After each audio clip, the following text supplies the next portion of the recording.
Everyone calm down. This woman has heterochromia, clearly not a normal citizen. She could be a Bloodwolf spy. We're just bringing her in for questioning. He drew his saber.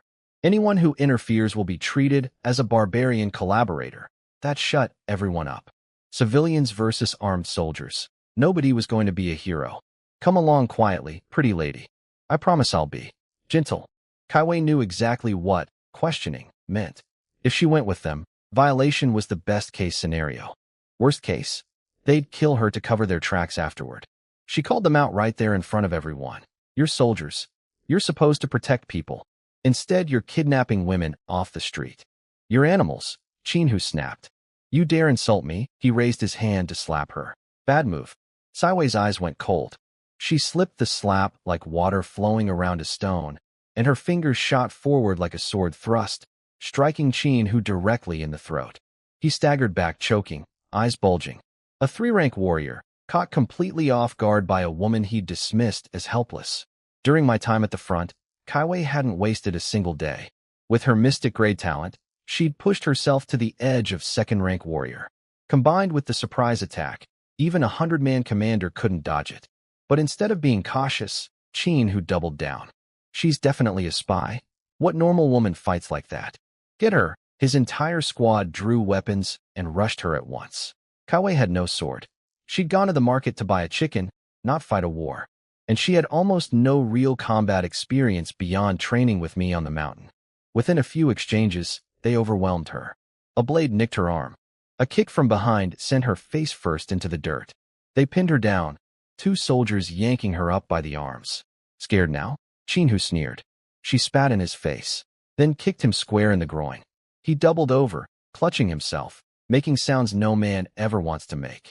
When he finally straightened up, his eyes had gone from lustful to murderous. Feisty. I like that. You know what? I'm going to have my fun with you right here. In the street. Let's see how tough you are then. One soldier kicked the back of her knees, forcing her down in front of Chinhu. He reached over and ripped the fabric off her shoulder. White skin exposed. The soldiers around him started howling like the animals they were. Even through all of this, pinned down, outnumbered, clothes torn, Kaiwei didn't show an ounce of fear. She glared at Chinhu with eyes that could cut steel. Touch me, and my husband will yendi you. Back in the command tent, Kaiwei was giving me that look. The one that says, I know you're hiding something, and I'm too smart to be fooled. Husband. What was that weapon called? The fire lance. Single barrel. And how exactly did you come up with the idea of using gunpowder to launch metal projectiles at people? Fair question.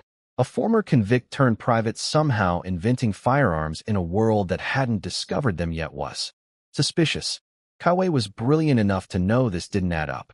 My background, my knowledge, the weapons, the strategies, none of it matched who I was supposed to be. I scratched my head. Oh, I read about it in an old book once. Never knew if it would actually work. Turns out it does. Pretty cool, right? She didn't buy it for a second. I could see it in those mismatched eyes. She was watching my gaze shift, catching every micro-expression. This woman could run an interrogation bureau. But she didn't push it. She leaned against my shoulder softly. Husband, I don't care who you are or where you come from. You're my husband. That will never change. Not today, not ever. My heart clenched.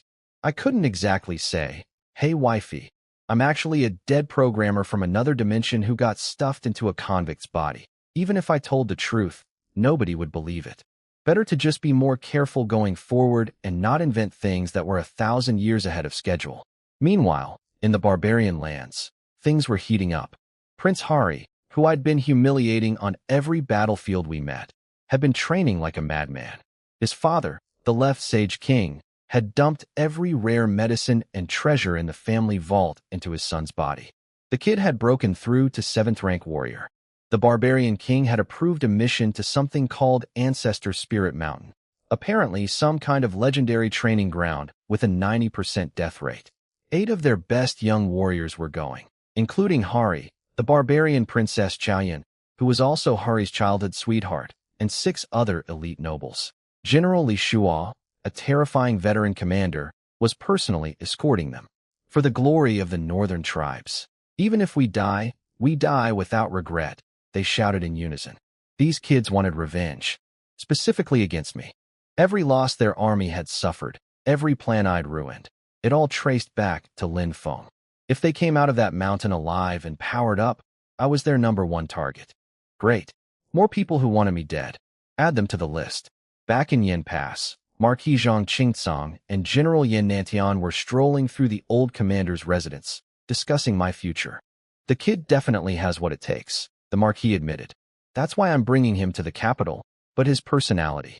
He attacks anyone who crosses him, regardless of rank or background. I'm worried he'll cause an incident in the capital. Yin Nantian laughed nervously.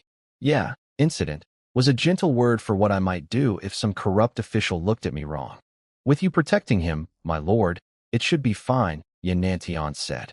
Then his tone darkened. What worries me is the peace faction. I've heard Prime Minister Wei Jinzhong secretly accepted 10,000 gold taels from the barbarians. He and the Minister of Wars Wu Chuanqiu are conspiring to block the Emperor's invasion plan. Half the court wants peace. If the campaign gets shelved, the Marquis raised his hand, a sly smile creeping across his face. Perhaps that's exactly why bringing Lin Feng to the capital is the right move. That boy might just be the perfect person to stir up those still waters. So the two most powerful military leaders in the empire were planning to use me as a political hand grenade. Walk me into the imperial court and let my personality blow up the peace faction's plans. Wonderful. I survived barbarian armies, loan shark systems, and a wife who almost hanged herself, and now I was being deployed as a weapon of bureaucratic destruction. The capital had no idea what was coming. I handed Dragon's Cry to Pan Feng without a fight and let Yin Nanshan's soldiers tie me up like a holiday dumpling. No point resisting. I had a plan. Well, more like a gamble. But Kaiwei wasn't having it. She stepped right in front of Yin Nanshan's horse. Move, woman. Do you want to be arrested too? She didn't flinch. General, what is the military punishment for a soldier who assaults civilians and tries to kidnap a woman in broad daylight? Yin Nantian sighed. Death. Then my husband killed those men to enforce your law. He protected your reputation. What crime has he committed? Every word she spoke was sharp as a blade. Yin Nantian was genuinely impressed, not that he'd show it. Internally, he was probably thinking, Lin Feng, you lucky dog. Where did you find this woman? But he couldn't let a civilian woman change his mind in front of his troops. I'll decide his punishment at camp. A woman has no place in military affairs, I called out to her. Kaiwei, go home. I'll be fine. I'm not leaving. If he cuts your head off, I'm dying right beside you, Kaiwei. When has your husband ever been wrong? I said I'll be fine. Go home. She finally left with Annie Zhang, looking back every 2 steps. That weasel Lu Hong watched the whole scene from the shadows, practically dancing with joy. You're dead now, boy. Yeah, keep dreaming, rat face. At the military camp, I was dumped on my knees in the command tent, trussed up like a rice dumpling. Yin Nantian sat behind the commander's desk, radiating fury. Lin Feng, you killed a 100-man commander of MY army. In the street. How many heads do you think you have? Just one? I said casually. Take it whenever you want. You saved my life at Yin Pass. Without you arriving when you did, I'd already be a barbarian trophy. So if you want my head, it's yours. Here's the thing. I knew he wouldn't kill me. If he genuinely wanted me dead, he would have done it on the street. Public execution, maximum deterrent effect. Instead, he brought me back to camp for a private trial. That meant he was looking for a way out of punishing me, not into it. You infuriating little. I should chop your head off right now. You and your wife are exactly the same. Rocks in a latrine, stinking and stubborn. He was pacing, gasping for air. I just sat there looking relaxed. That's fair. But I don't care who they are. Anyone who touches my wife dies. If the gods themselves came down and tried, I'd kill them too. Pan Feng jumped in as peacemaker. General, please calm down. You know how Lin Feng is. It's that exact personality that made him the hero of Yin Pass. Then Pan Feng crouched in front of me with fatherly concern. Kid, General Yin was planning to recruit you into the Northern Army and fast-track your career. Now you've killed one of his officers. How is that supposed to work? I shrugged. I never asked to join the Northern Army. If his troops are the kind that bully civilians and kidnap women, I don't want to serve alongside them. Yin Nanshan's face turned a color I didn't know faces could turn. He marched up to me, deadly serious. Last chance. Go to Qin Hu's unit. Admit your mistake. Apologize. I'll drop the whole thing. This was actually incredibly generous. Anyone else would have been headless hours ago. I smiled bitterly. General, thank you. But I wasn't wrong. And I won't apologize. Kill me, skin me, whatever you want. I'll take it. Ye Kai stormed forward. You arrogant fool. Can't you see the general is trying to save you? When those Northern Army soldiers find out you killed their commander, they'll tear you apart. Then let them come. If they can, dead silence. Everyone in the tent was completely speechless. Then Yin Nantian drew his sword. Pan Feng's eyes went wide. Su Chong rushed forward. General, Qin who was in the wrong. Lin Feng had no choice. He's a once-in-a-generation talent. You can't. Yin Nantian shoved Su Chong aside.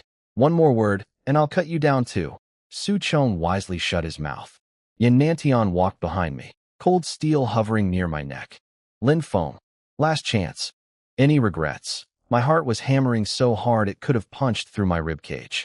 Was I wrong about him? Was he actually going to do it? No. I'd bet my life on this red. Yin Nantian was not a petty man. And no regrets, I shouted. I'd kill that scumbag 1,000 times and never regret it once. Fine. Then don't blame me. A flash of steel. I squeezed my eyes shut. The ropes around my body fell away. Cut clean. I blinked. Looked down at my untied hands. Looked up at Yin Nantian. General, stand up and talk to me like a man. You piece of garbage. He was fuming, but his sword was already sheathed. I should actually kill you. I really, truly should. I grinned. But you won't. You can't. I'm too valuable, and you know it. For a moment, I thought he was going to draw that sword again for real this time. Then something cracked in his expression, and I could swear I saw the ghost of a smile. Yeah, I knew it. Under all that military bluster, the old man had a soft spot for me. Stubborn recognizes stubborn. Yin Nantian looked like a man who'd just discovered his worst enemy was also his favorite person. Don't flatter yourself. Who says I can't bear to kill you? He took a breath. But fine. Qin who deserved what he got. However, Pan Feng is right.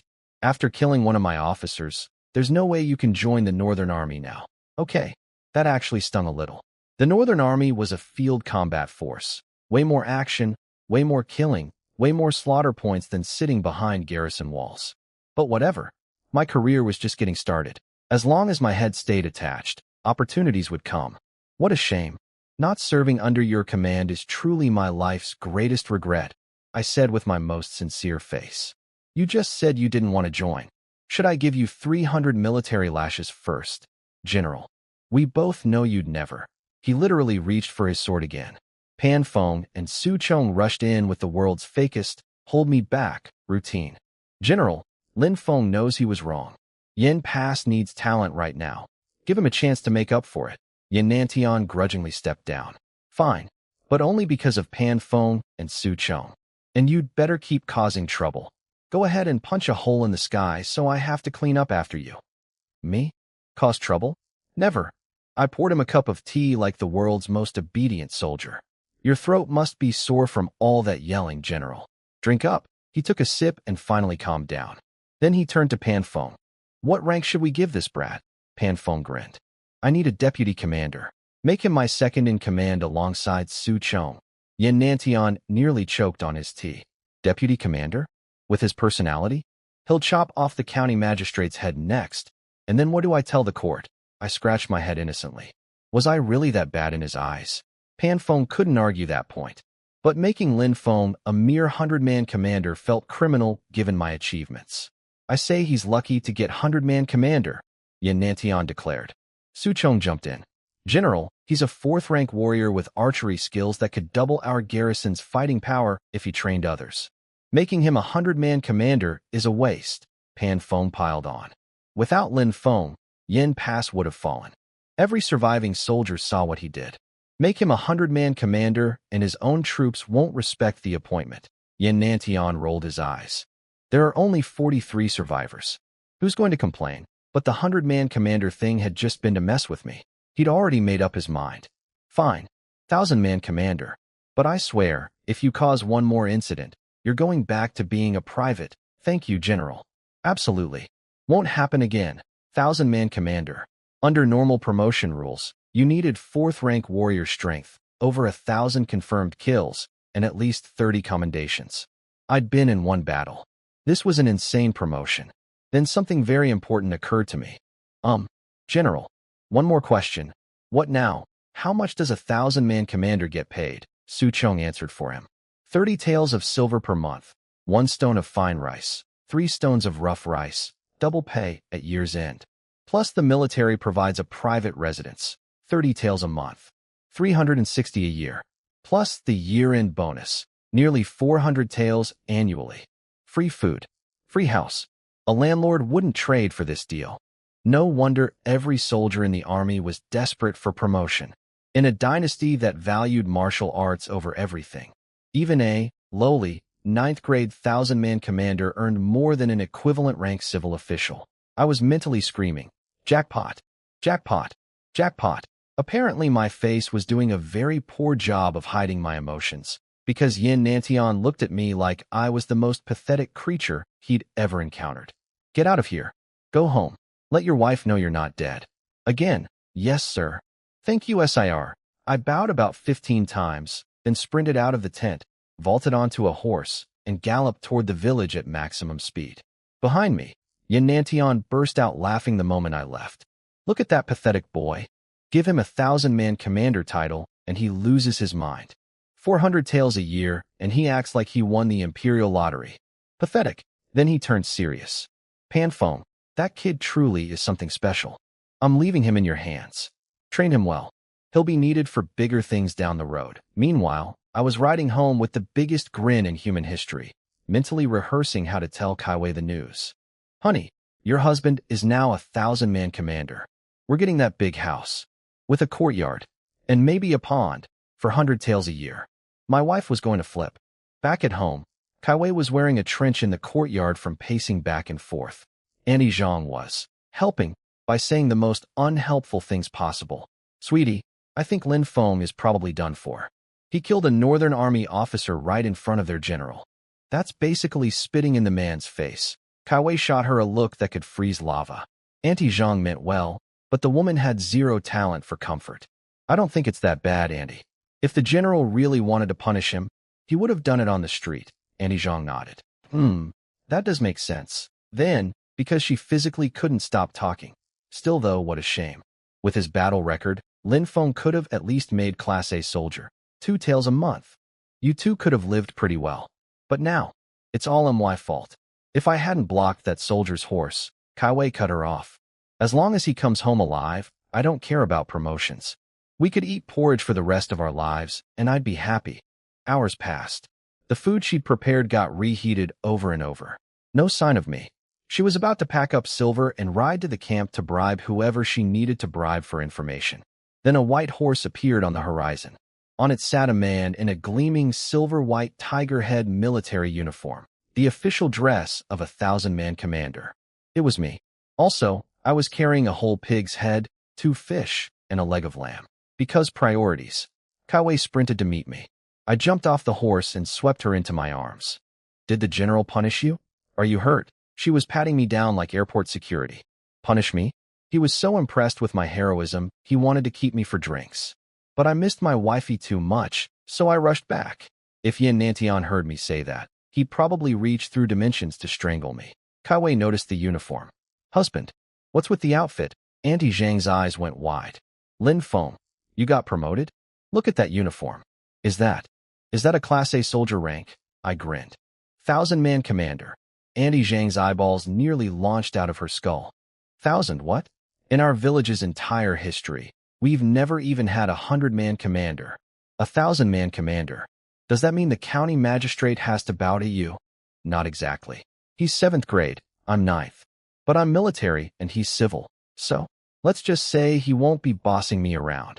Auntie Zhang's brain was visibly short-circuiting. The county magistrate was basically God in this region, and now her neighbor could look him in the eye as an equal? This is huge. I'm telling everyone. The whole village needs to know. She took off running down the street, yelling the news at every house like a human megaphone. Kaiwei tried to stop her. A 1,000-man commander's wife should maintain some dignity, but I waved her off. Let her go. We've been married this long and never had a proper meal with the neighbors. Besides, I have business to discuss with them. Kaiwei kicked into hostess mode. Borrowed a massive pot from Lou the carpenter, built a fire pit in the courtyard, and started cooking up the pork and cabbage. I took over the actual seasoning. Back on Earth, cooking was my one real hobby, and I'd been waiting for this moment. Loaded it up with spices and salt until the entire village smelled like a five-star restaurant. Auntie Zhang didn't just invite our village. She recruited neighboring villages too. Within the hour, our tiny courtyard was packed wall to wall. Every clan elder, every family head, plus our close neighbors, Auntie Zhang, Zhang Lai, Lou the carpenter. Kai Wei served soup and meat to everyone. People who hadn't tasted meat in weeks were practically crying into their bowls, praising me for not forgetting my roots. When the crowd was fed and happy, I stood up with a bowl of wine. Everyone, thank you for taking care of me and my wife these past weeks. Lin Feng is forever grateful. I drained the bowl. Everyone followed suit. Then I set the bowl down and got to business. Friends, Yin Pass is being rebuilt from scratch. I'm now the garrison's 1,000-man commander, and I need soldiers. Any man willing to serve can join my command directly. This was the real reason for the party. Full bellies, warm feelings, and then recruitment pitch. A 1,000-man commander needed 1,000 men, and where better to start than the people who already trusted me. The moment I dropped the recruitment pitch, the whole yard went dead silent. You could hear crickets judging me. Yeah, everyone was happy to eat my pork and drink my wine. But actually signing up to fight? Suddenly nobody could make eye contact. I expected this. These people had heard what happened at Yin Pass. 3,000 soldiers turned into 43. That's not exactly a great recruitment brochure. I played it cool.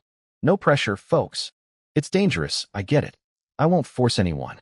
But I'm moving to my new officer's residence soon, so this might be the last time we all sit together like this. Let's drink up. That hit different. Everyone suddenly realized, if they didn't build a connection with me now, the door would close.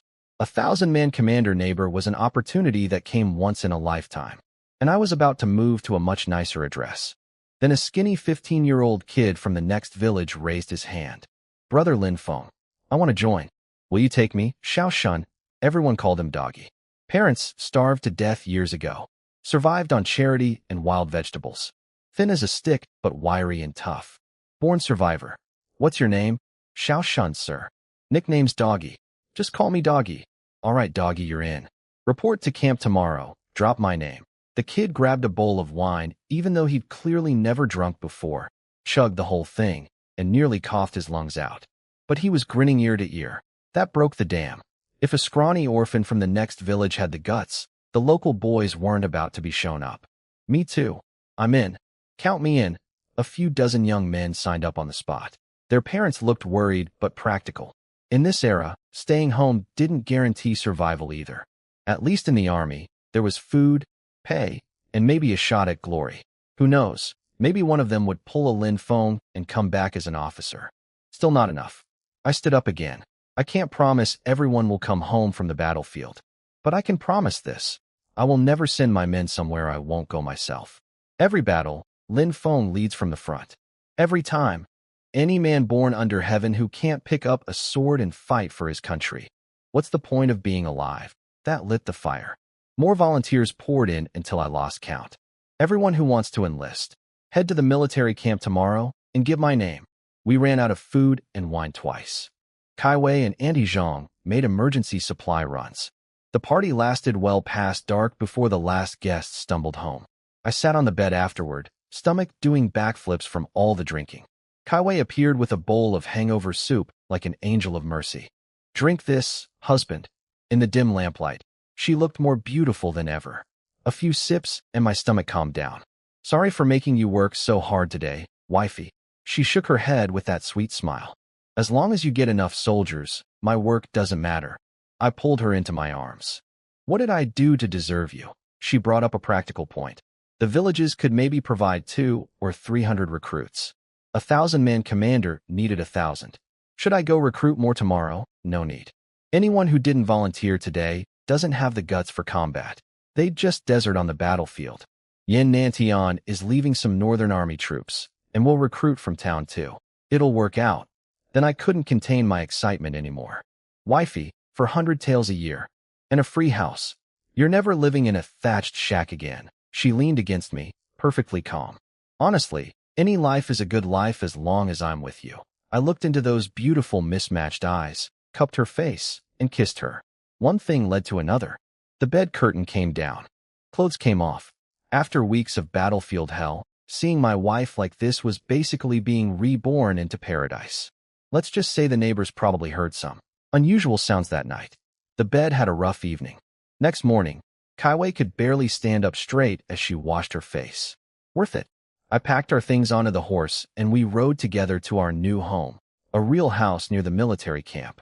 Actual wood walls, brick foundation, a proper courtyard with a stable and a training ground for martial arts practice.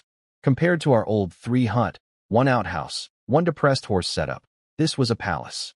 I put my arm around Kaiwei and grinned. Now it feels like a home. Wifey, go rest in the new bedroom. Last night your husband was a bit too enthusiastic. I'll head to camp and check on the recruit registrations. My new house was just a few hundred meters from the military camp. Convenient. Roll out of bed, and I'm basically at work. The camp already had recruitment stations set up, and the one marked with my Lion banner was absolutely packed. Turns out having a local hero as your commanding officer was good for business. Doggy, Xiao Shun, spotted me first and came running with his little squad. Brother Lin phone. We made it. Already registered? Yep. Private rank. All official. He looked so proud you'd think he'd been named emperor. Then Jiang Yi walked up in a 100-man commander's uniform. He actually saluted me properly. Subordinate Jiang Yi greets the 1,000-man commander. I punched his shoulder. Look at you, fancy man. 100-man commander. Honestly, he deserved it. Out of the original garrison, only about 40 survived. Both 1,000-man commanders were gone. 1 dead, 1 crippled. Only 100-man commander was still functional. Jiang Yi had fought beside me through the whole siege. Never running, never flinching. The promotion was earned. That's all because of you, boss, he said, scratching his head. Without you protecting me, I wouldn't even be alive, let alone an officer. I pointed at Doggy and his crew. These kids are from my village. Put them under your command. Take care of them. Yes, sir. Welcome aboard, brothers. We follow the 1,000-man commander's orders. We fight to the death, and we look out for each other. Simple rules. The village boys looked at me with pure worship in their eyes. Good. Loyalty starts early. Then shouting erupted from across the camp. What's going on? I asked, face going cold. Jiang Yi sighed. The Northern Army guys again. They're furious about being left behind at Yin Pass instead of going home with General Yin Nantian. They've been picking fights with our new recruits all week. Beaten up quite a few. Let's go. We marched over and found exactly what I expected. 7 or 8 former Northern Army soldiers beating the living daylights out of some of our guys. No holding back, no mercy, just straight-up brutality against their own comrades. Stop. All of you, they paused. The ringleader, a Northern Army Class A soldier, looked me up and down with zero respect. Didn't matter that I was wearing a 1,000-man commander's uniform. In his eyes, I was still a nobody from a backwater garrison. What happened here? I demanded. Silence from the Northern Army guys. Then one of the beaten soldiers stepped forward. A big guy named Wang Meng, and suddenly I recognized him. He was one of the death row prisoners I dragged out of jail during the siege. A near second-rank peak warrior who'd fought like a berserker on the walls. Pan Feng had pardoned him and kept him in the army. But apparently someone had stuck him in the kitchen crew. Criminal waste of talent. Sir, I'm Wang Meng from the cooking squad. We prepared breakfast for all units this morning. These Northern Army men said our food was pig slop and flipped the cooking pot. Wang Meng, you're one of the prisoners I brought out of the death row jail, right? He flinched, embarrassed. Yes, sir. I'm forever grateful for the second chance. I just wanted to do my job well. But these men keep pushing us around because of where we came from. His whole body was shaking with suppressed rage. I put my hand on his shoulder. You fought on those walls alongside everyone else. Your blood washed away whatever you did before. You have nothing to be ashamed of. His eyes filled with tears. Probably the first time anyone in authority had ever said something like that to him. Then I turned to the troublemakers. So, you flipped a cooking pot because the food wasn't good enough? That's your excuse? The Class A ringleader smirked and gave me a lazy salute. 1,000-man commander, it's not just the food. You've got a convicted criminal cooking our meals. We served under General Yin Nantian himself. Having an ex-prisoner handle our food is an insult to the general and to the entire Northern Army. And what do you want? Simple. Kick the convict out. Hire a proper cook. Use quality ingredients. Do that, and we'll follow your orders like good soldiers. I smiled. The kind of smile that made smart people very nervous. I turned to Wang Ming. Wang Ming, you heard the man. You're done with the kitchen. His face went white. He dropped to his knees instantly. Sir, please. I was a normal citizen. I only killed a man because he attacked my sister. I've changed. Don't send me away. Who said anything about sending you away? I grinned. You've more than paid for your crimes on that battlefield. Effective immediately, you're promoted to Class A soldier and reassigned as my personal guard. You'll serve at my side from now on. Wang Ming's face went through about 15 emotions in 2 seconds. Then he slammed his forehead to the ground. I will follow you through fire and flood. Until my last breath, I pulled him to his feet. The Northern Army ringleader's eyes nearly popped out. A convict getting promoted to the same rank as him? Sir, I object. I turned on him, smile gone, voice ice cold. Object? You have nothing to object about. Now get on your knees and lick that spilled porridge off the ground. Every last drop. You. What did you just say?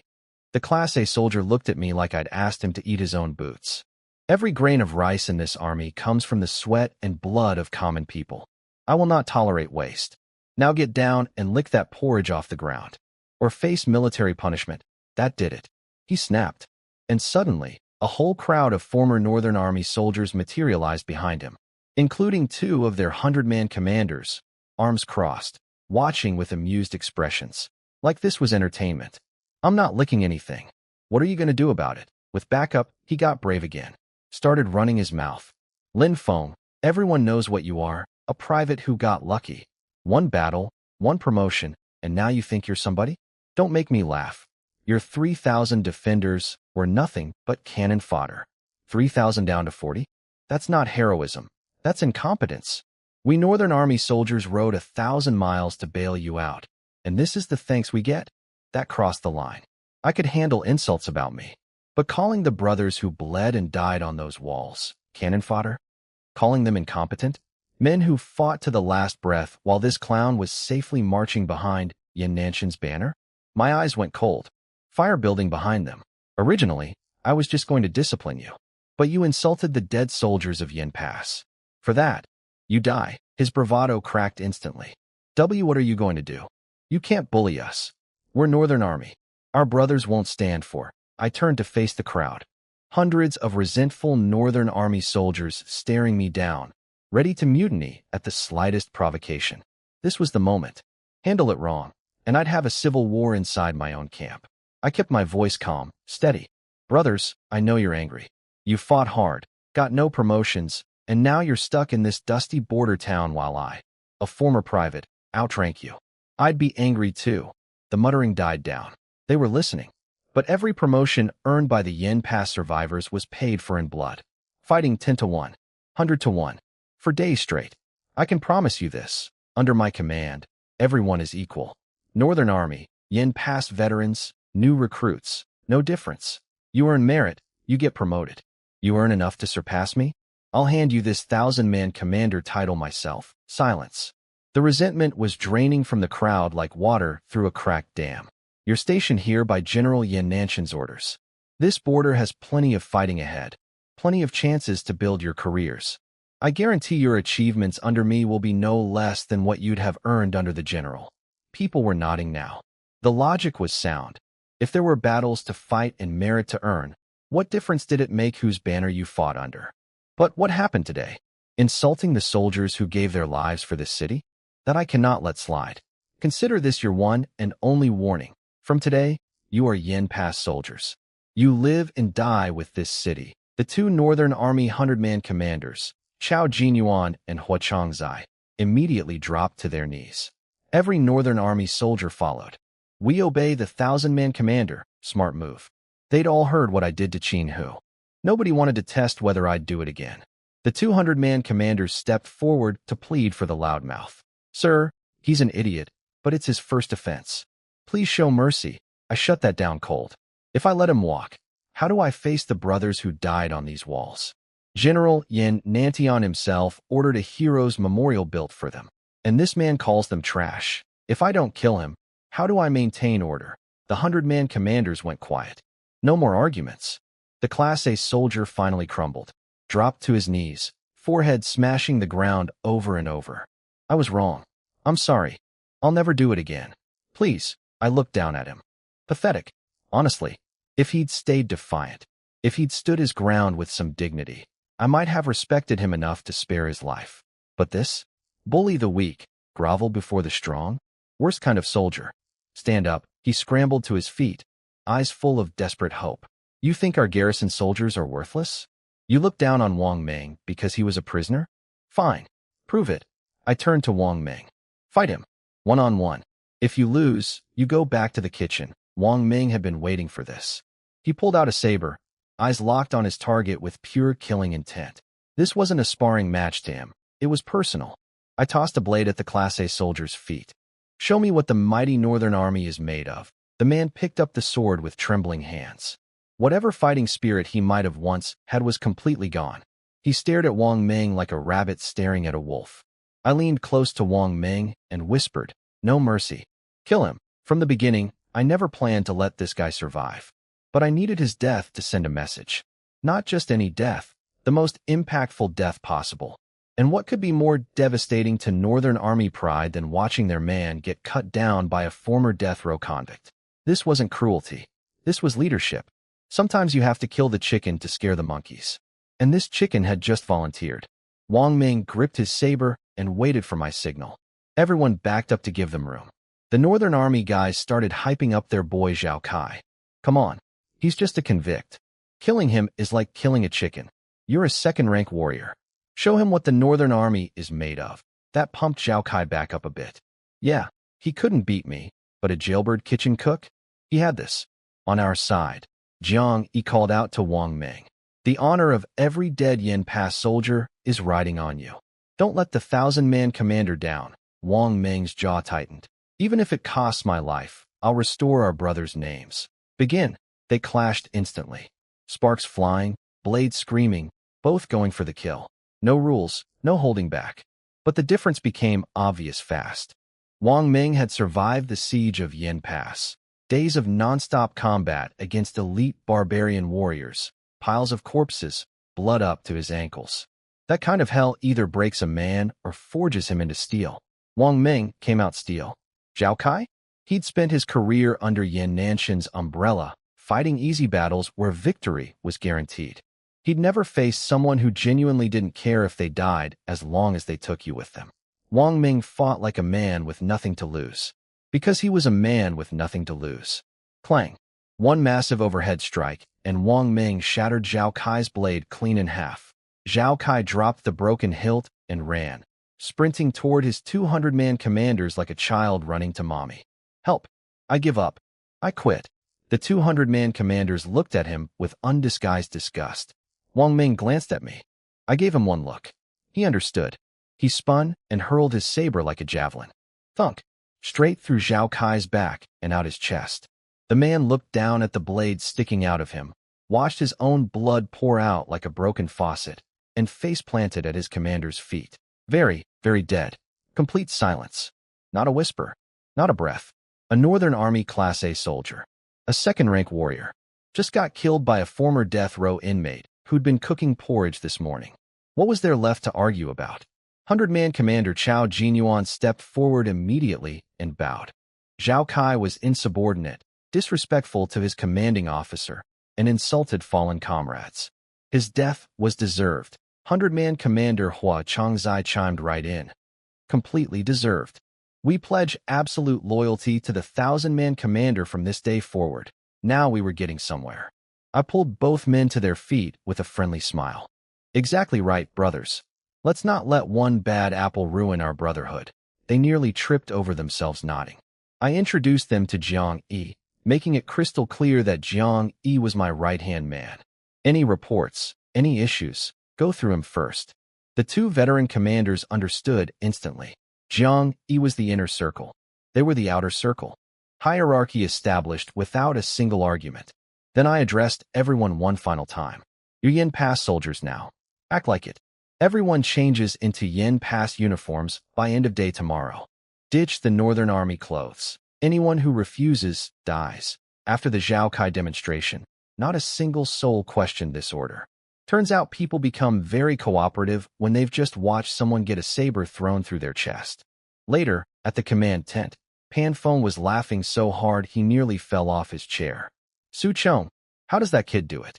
I spent days trying to get those Northern Army boys to wear our uniforms. Begged, threatened, negotiated. Nothing worked.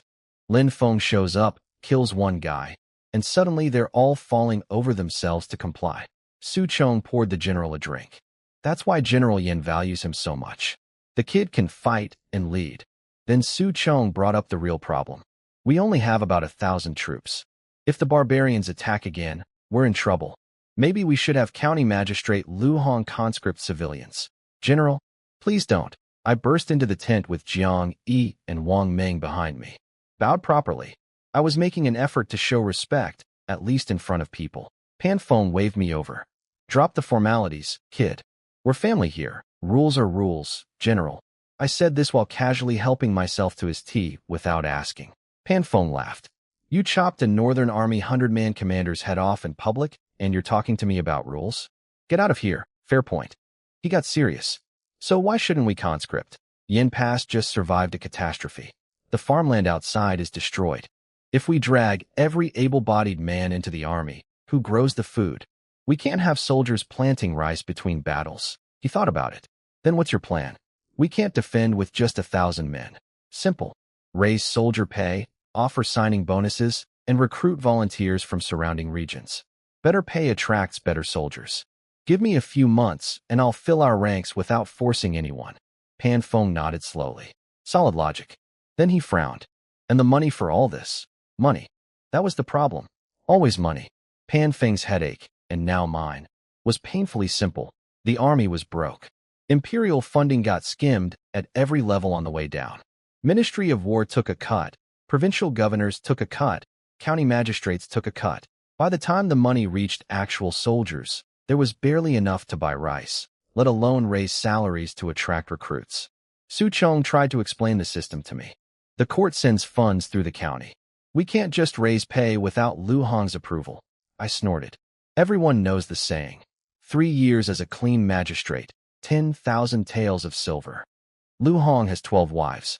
His son Lu Long spends thousands of taels per month on dancing girls alone. And you're telling me there's no money? Give me a break. Su Chong sighed. Sure, but we can't just rob him. Couldn't we though? Every time I thought about soldiers bleeding on the walls while those fat bureaucrats stuffed their faces, my blood pressure spiked. I looked at Pan Feng with my best scheming face.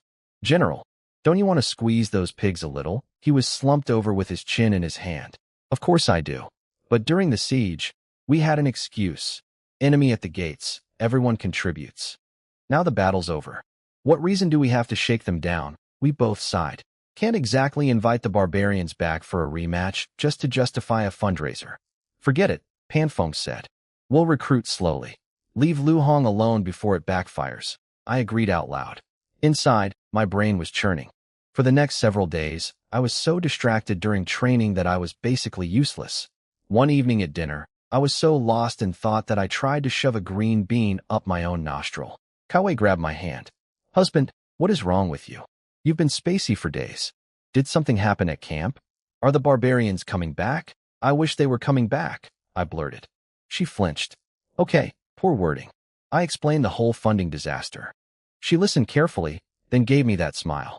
That terrifying, beautiful, I'm smarter than you and we both know it, smile. That's what's got you so stuck. You have an idea, don't you? Tell me. She got up, closed the door carefully, can't have walls with ears, and sat back down. No enemies? Then make some. My brain crashed. Wifey, we can't fake a barbarian invasion. The court has intelligence networks. They'd know. She shook her little head. Who said anything about barbarians? Yin Pass has always had bandits. I met some myself when you were fighting on the walls. Remember? Lightning bolt. Straight to the brain. Go on. Disguise your men as bandits. Sneak into the city at night. Don't touch ordinary people. Hit Lu Hong's properties and the rich merchants' businesses. Make it loud and dramatic. You take their cash directly. Then the next day, you go to Lu Hong and say, terrible bandit problem. We need funding to suppress them. He'll have to pay up because he just got robbed. Then you actually go clean up the real bandits around Yen Pass. Protect the people, earn a good reputation, and keep whatever you seized from the corrupt officials. I slapped my thigh so hard the table jumped. Why didn't I think of this? I grabbed Kaiwei and kissed her like my life depended on it. You genius. You absolute legend. Rob the corrupt officials, extort them for security funding, and clean up bandits for the people. 3 birds with 1 stone. She blushed modestly. I just learned from watching my brilliant husband. Yeah, right. I married the greatest strategic mind in the dynasty, and she was pretending I taught her something. This woman could run the Ministry of War. I jumped up. I'm going to camp right now to plan this with Jiang Yi. At least finish your dinner. No time. When this works out, I'm taking you to Feng Man Tower for their finest shark fin banquet. I was on my horse and gone before she could protest. At the camp, I huddled in my tent with Jiang Yi and Wang Meng. Jiang Yi was immediately on board. I've got 100 guys, old garrison veterans and village recruits. Plenty to play the part of a bandit gang. Wang Meng was practically vibrating with excitement. Boss, I used to run a small business in the city. I know exactly where Lu Hong and every shady merchant keeps their money. The brothels, the pawn shops, the gambling dens, even their private vaults. I've got the map in my head. Of course, the former convict had insider knowledge of the criminal underworld. Best recruitment decision I ever made. Perfect. Jiang Yi, pick only people you trust completely. This has to look real. Lu Hong has to believe it's actual bandits. No problem, boss. Problem about what? 100-man commander. We all froze. Deputy Commander Su Chong pulled open the tent flap and walked right in. Oh no, I saw your tent light still on, so I figured I'd check in, Su Chong said casually. Planning something? The man was too sharp for his own good. Years as deputy commander, nicknamed the camp's little Zhuge Liang. Of course he figured it out in 2 seconds. I gave up hiding it and laid out the whole plan. His jaw dropped. Lin Feng, are you insane? Soldiers disguised as bandits? If this leaks, it's not just your head. Pan Feng goes down too. I grinned. You don't tell. I don't tell. Who's gonna know? He sighed the sigh of a man who's realized his commanding officer is a certified maniac. But he knew we'd need him eventually. He was the one who handled all dealings with the county office. Look, he said, let's try diplomacy first. If Lu Hong and the merchants voluntarily contribute to rebuilding the garrison, we don't need the bandit plan. I'll go with you to the county office tomorrow. If they refuse, then we do it your way. Fine by me. I was 100% certain Lu Hong would rather eat his own shoes than part with a single coin. But if Su Chong wanted to give courtesy a chance, I could wait one day. Before leaving, Su Chong turned back. One more thing. Wang Eru, why did you kill him? Pan Feng deserves an explanation. No point hiding it anymore. He sent men to kidnap my wife. On the battlefield, he deliberately opened a gap in our defenses to get me killed. I had no choice. Su Chong's eyes widened. So Song Chun and those guys? I nodded. He stared at the sky for a long moment, then laughed helplessly. You killed 100-man commander's personal soldiers and the 100-man commander himself while you were still a private? Thank God I never got on your bad side. Brother Su, you're a man of character. Don't compare yourself to trash like that. He punched my shoulder. That mouth of yours could turn black into white. Get some sleep.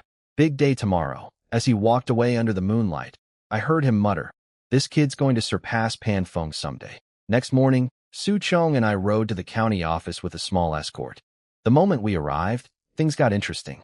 Lu Hong came out looking calm and polished. He was a politician, after all. His son Lu Long and Sheriff Zhang Tianling followed, both glaring at me like I'd personally insulted their ancestors. Which, to be fair, I kind of had. Allow me to introduce our new 1,000-man commander, Lin Feng, Su Chong said diplomatically. I bowed properly. Greetings, County Magistrate. Sheriff, Lu Long couldn't resist. Amazing how anyone can make it big these days. Step in dog poop, and suddenly you're leading 1,000 men. TSK, TSK, TSK. I smiled pleasantly. You're right, young Master Lu. You certainly didn't have that kind of luck. I recall during the barbarian siege, you were. Where exactly? I don't remember seeing you on the battlefield. Must have been hiding somewhere safe and cozy. You. Lu Hong grabbed his son before he erupted. Smart enough to know picking a fight with a 1,000-man commander was political suicide now. Apologize to the 1,000-man commander, Lu Long. I waved it off graciously. No need. Young Master Lu and I are old friends. Just friendly banter. Zhang Tianlang smoothed things over and ordered a grand banquet prepared. He even sent word to every wealthy merchant in the city to come, congratulate the new 1,000-man commander. Within half an hour, rich men were streaming through the doors carrying gifts and wearing their best brown-nosing expressions. Everyone wanted to make friends with the new military power in town. I accepted the gifts with a poker face, watching these silk-robed leeches parade around like peacocks. Every single one of them had gotten fat off the suffering of common people while soldiers bled on the walls. Lu Hong stood up with his wine cup. Everyone followed. A toast to the great victory at Yin Pass, and to the brave soldiers who fought to defend our beloved city. Beautiful speech. Very moving. I almost believed he cared. Just as everyone raised their cups to drink, I spoke up. Actually, let's hold the toast. Every cup froze midair. All eyes on me. The garrison is in ruins. We desperately need funds to rebuild. So I'm wondering, would all you generous, patriotic gentlemen be willing to open your wallets and help? Dead silence. You could hear a pin drop on silk. The temperature in the room dropped about 10 degrees. Every merchant's smile solidified into a mask of pure discomfort. This was the courtesy part of Su Chong's plan. Ask nicely first. And when they inevitably refused, Plan B was already locked and loaded. The moment I mentioned money, every face in the room froze like someone had hit pause on a painting. These silk-wearing parasites had been all smiles, bringing me little gifts. But those gifts were pocket lint compared to what we actually needed. County Magistrate Lu Hong smoothly deflected. Rebuilding the garrison is a big topic. Let's not spoil the celebration. We can discuss finances another time. Translation, never. Sheriff Zhang Tianlang put on his best sad puppy face. Gentlemen, you must understand. Fengshui County is also suffering. The war devastated our economy. Bandits are disrupting trade. We're barely surviving ourselves. I looked at the table covered in expensive dishes. I looked at their silk robes. I looked at the jade ornaments hanging from their belts. Each person at this table was wearing more money than a private earned in 5 years. Barely surviving, sure. Lu Long couldn't resist adding his special flavor of stupid. The 1,000-man commander probably doesn't understand how commerce works. He was just a private. After all, Lu Hong jumped in before things escalated. 1,000-man commander, the court will send this month's military pay soon. We'll distribute it according to registered soldiers. As for expanding the garrison, these things take time, according to registered soldiers, meaning the pre-war roster of 3,000, except we only had about 1,000 now. Where would the extra 2,000 soldiers worth of pay go? Straight into Lu Hong's pocket, that's where. He thought I didn't understand bureaucratic theft? Please. Then Su Chong shocked me by backing down. Well, if that's how things are, we won't push. What? Brother Su, did you forget the plan? But then Su Chong casually pivoted. Speaking of bandits, though, they've been a real problem. Our garrison lacks the resources to suppress them. Perhaps the county could fundraise specifically for bandit suppression? Brilliant. He'd given up on the direct ask and reframed it as a security issue. Lu Long shut it down instantly. Our county guards can handle a few bandits. No need to trouble the military. I wanted to strangle someone. Su Chong kept his composure, raised a toast, and we finished the meal in fake smiles. Walking out, I distributed every single gift those merchants gave me to the beggars and homeless people on the street. Every last one. Feeling bad? Su Chong asked. I smiled. The kind of smile that should worry people. Actually, I feel great. Before today, I had a tiny bit of guilt about what we're planning. Now, zero. Not even a crumb. Su Chong nodded silently. Permission granted. Back at the county office, Lu Hong was celebrating his victory. Who does that brat think he is, trying to shake US down? Lu Long was gloating. Dad, we should cut their military pay too. Show these soldiers who really runs this town. Lu Hong agreed, then turned to his merchant buddies. Now, gentlemen, about those bandit problems, I'll need the county guards to handle them. So your regular contributions to my office should continue flowing. Of course, magistrate. Whatever you need. Everyone laughed. One big, happy, corrupt family. Compete with me? Lu Hong smirked toward the direction I'd left. You're still too green, boy. Oh, buddy. You have no idea what's coming. I didn't act immediately, though. Too obvious. We just visited the county office demanding money. If bandits suddenly appeared that same week, even an idiot would connect the dots. I waited, trained my troops, bided my time. Then, almost a month later, Doggy came running up during training. Sir, a real bandit gang just robbed a merchant convoy belonging to the Zhang family outside the city. Sheriff Zhang Tianlang went after them, wiped out most of the gang, but the leader, some guy called the Hawk, escaped with about a dozen men. My eyes lit up like lanterns. A real bandit attack. On a wealthy family. The county already stirred up. The perfect cover. Get Su Chong, Jiang Yi, and Wang Meng to my tent. Now, then take some trusted men and buy 100 sets of black night raid outfits. Find a reliable tailor who can keep his mouth shut. If one word leaks, bring me your head. I tossed him a 10-tael silver ingot.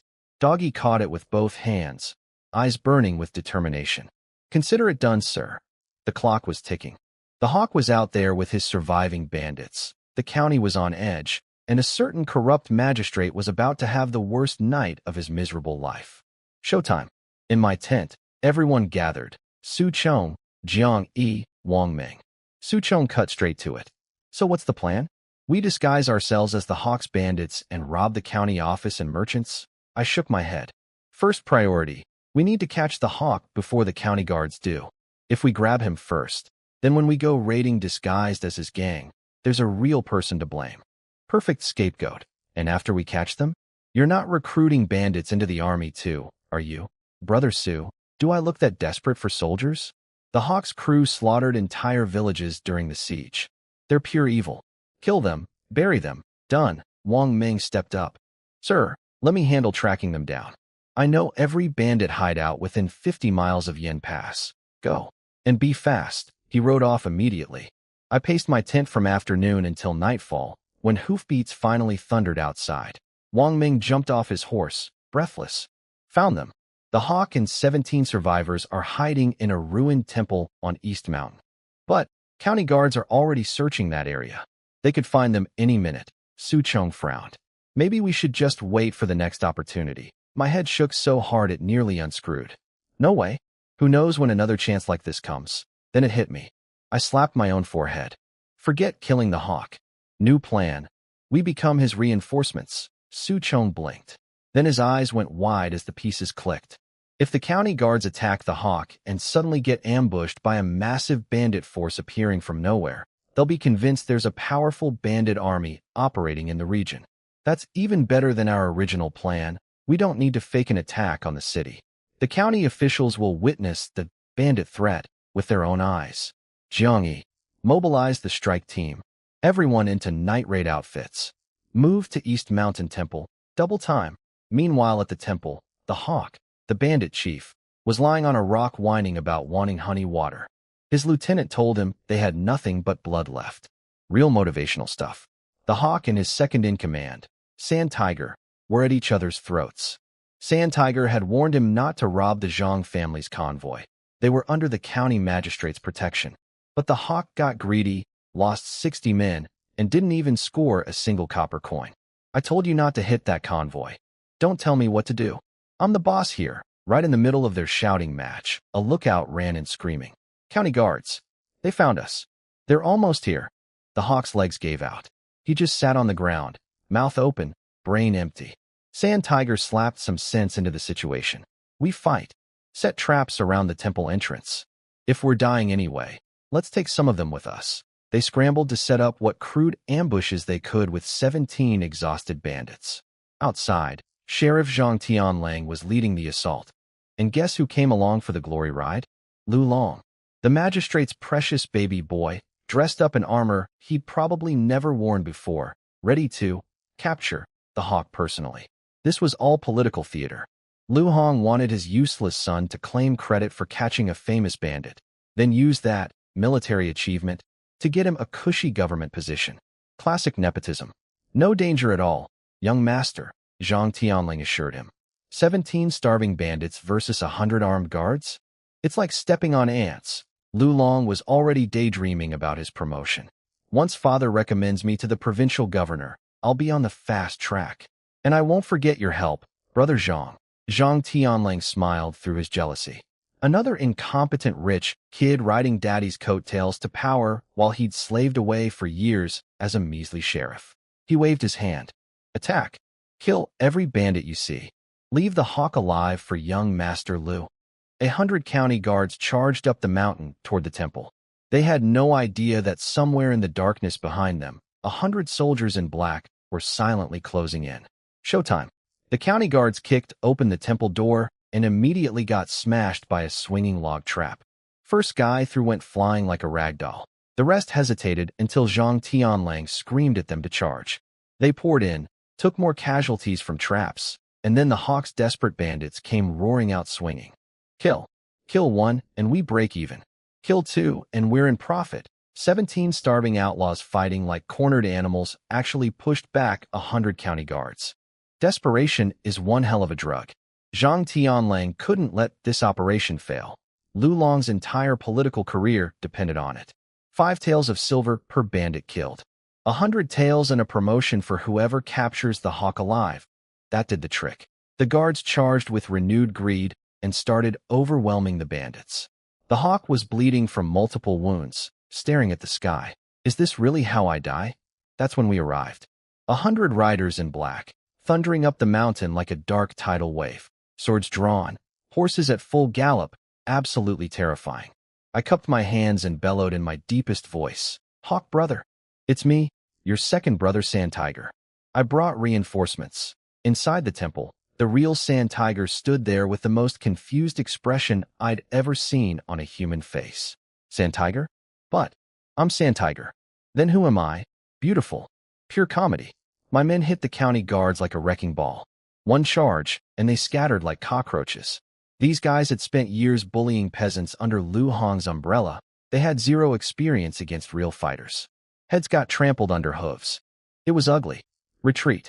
Everybody retreat. Zhang Tianlang screamed, and they bolted down the mountain in complete chaos. I was about to let them go when I spotted a familiar figure stumbling through the crowd. Lu Long. That pampered little weasel had actually come along to steal credit for the capture. Big mistake. Bow. Wang Ming slapped the tiger head war bow into my hand. I knocked an arrow, activated soul-chasing arrow art, and took careful aim. Not at his head, not at his chest, at his crotch. Thwip. My. The scream that echoed across East Mountain that night was the kind of sound that makes every man within earshot instinctively cross his legs. Lu Long collapsed, and his guards dragged him away while he howled like a dying cat. Su Chong stared at me. Was it really necessary to make Lu Hong lose his only heir's ability to produce heirs? I grinned. Think about it. We're about to rob his treasury. His son just lost his manhood. Stack those two together, and Lu Hong will be so desperate he'll come begging us for help. We won't even need to ask. Su Chong shook his head slowly. Diabolical. Then the hawk and his surviving bandits came stumbling out, bowing and scraping. Brother, you're our savior. We'll follow you anywhere. I looked at them with zero warmth. Follow me? You don't qualify. The hawk tried the flattery route. Just tell me your name, boss. When I rebuild my gang, I'll send you 1,000,000 in silver. Yin Pass Garrison. 1,000-man Commander Lin Feng. The color drained from his face like someone pulled a plug. Yin Pass Military? 1,000-man commander? Why would an officer rescue a bandit chief? I don't need your silver. Just your head. His survival instincts kicked in too late. My men moved before the bandits could even raise their weapons. 17 bodies hit the ground in seconds. I stepped on the hawk's head. When you were slaughtering those villages during the siege, you should have known this day would come.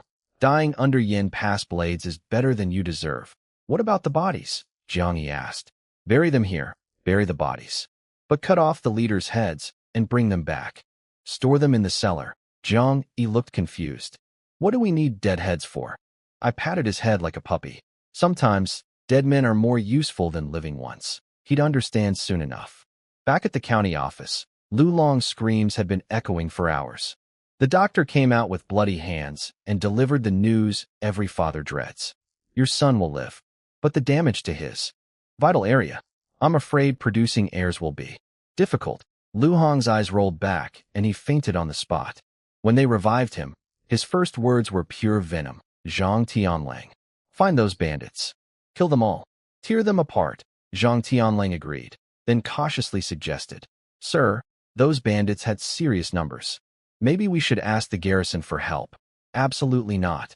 Those bandits can't breach the city walls. We don't need military help. And my son hates that Lin Feng. I would rather die than beg that man for anything. Perfect. Exactly the reaction I wanted. Refuse military help, try to handle it alone, and meanwhile, my boys in black would be paying his treasury a very special visit. Lu Hong, old buddy, you just made this so much easier. I was facing Jelly, a 9th-rank warrior, way stronger than me, a 5th rank. It was like a kid fighting a grown man. When I charged at him with my dragon roar blade, he punched the air so hard it left a visible shockwave. But right before his fist hit me, I vanished and appeared behind him. I slashed his back with everything I had. It actually cut through his armor and left a wound, but his body was so tough it wasn't enough to take him down. He admitted I was clever, using a fake attack to set up a sneak strike from behind. He even said if there were 2 of me, he couldn't handle it. Then the corrupt county magistrate Lu Hong shouted that they couldn't let me escape. Jelly agreed and walked into the courtyard to get serious. He unleashed his full power, 2 massive tornado-like pillars of energy that destroyed everything around us, even crushing a giant rock formation into dust. I'd never felt anything so terrifying. I needed to escape over the tall walls, but they were too high for me.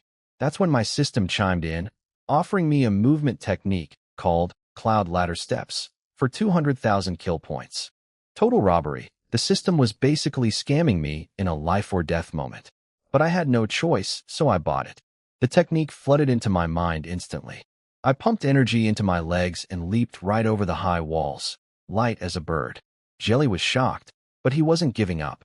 He sent his 2 energy tornadoes flying after me like dragons. They caught me. It felt like thousands of swords cutting into my body. My protective energy got stripped away, wounds opened everywhere, and blood poured out. I was on the edge of death. Jelly said it was a shame. He thought I was talented and wished I could have joined their side. He told Lu Hong this attack used up all his energy, and that even someone at his own level couldn't survive it. He was sure I was done for. The next morning, chaos broke out at the county office.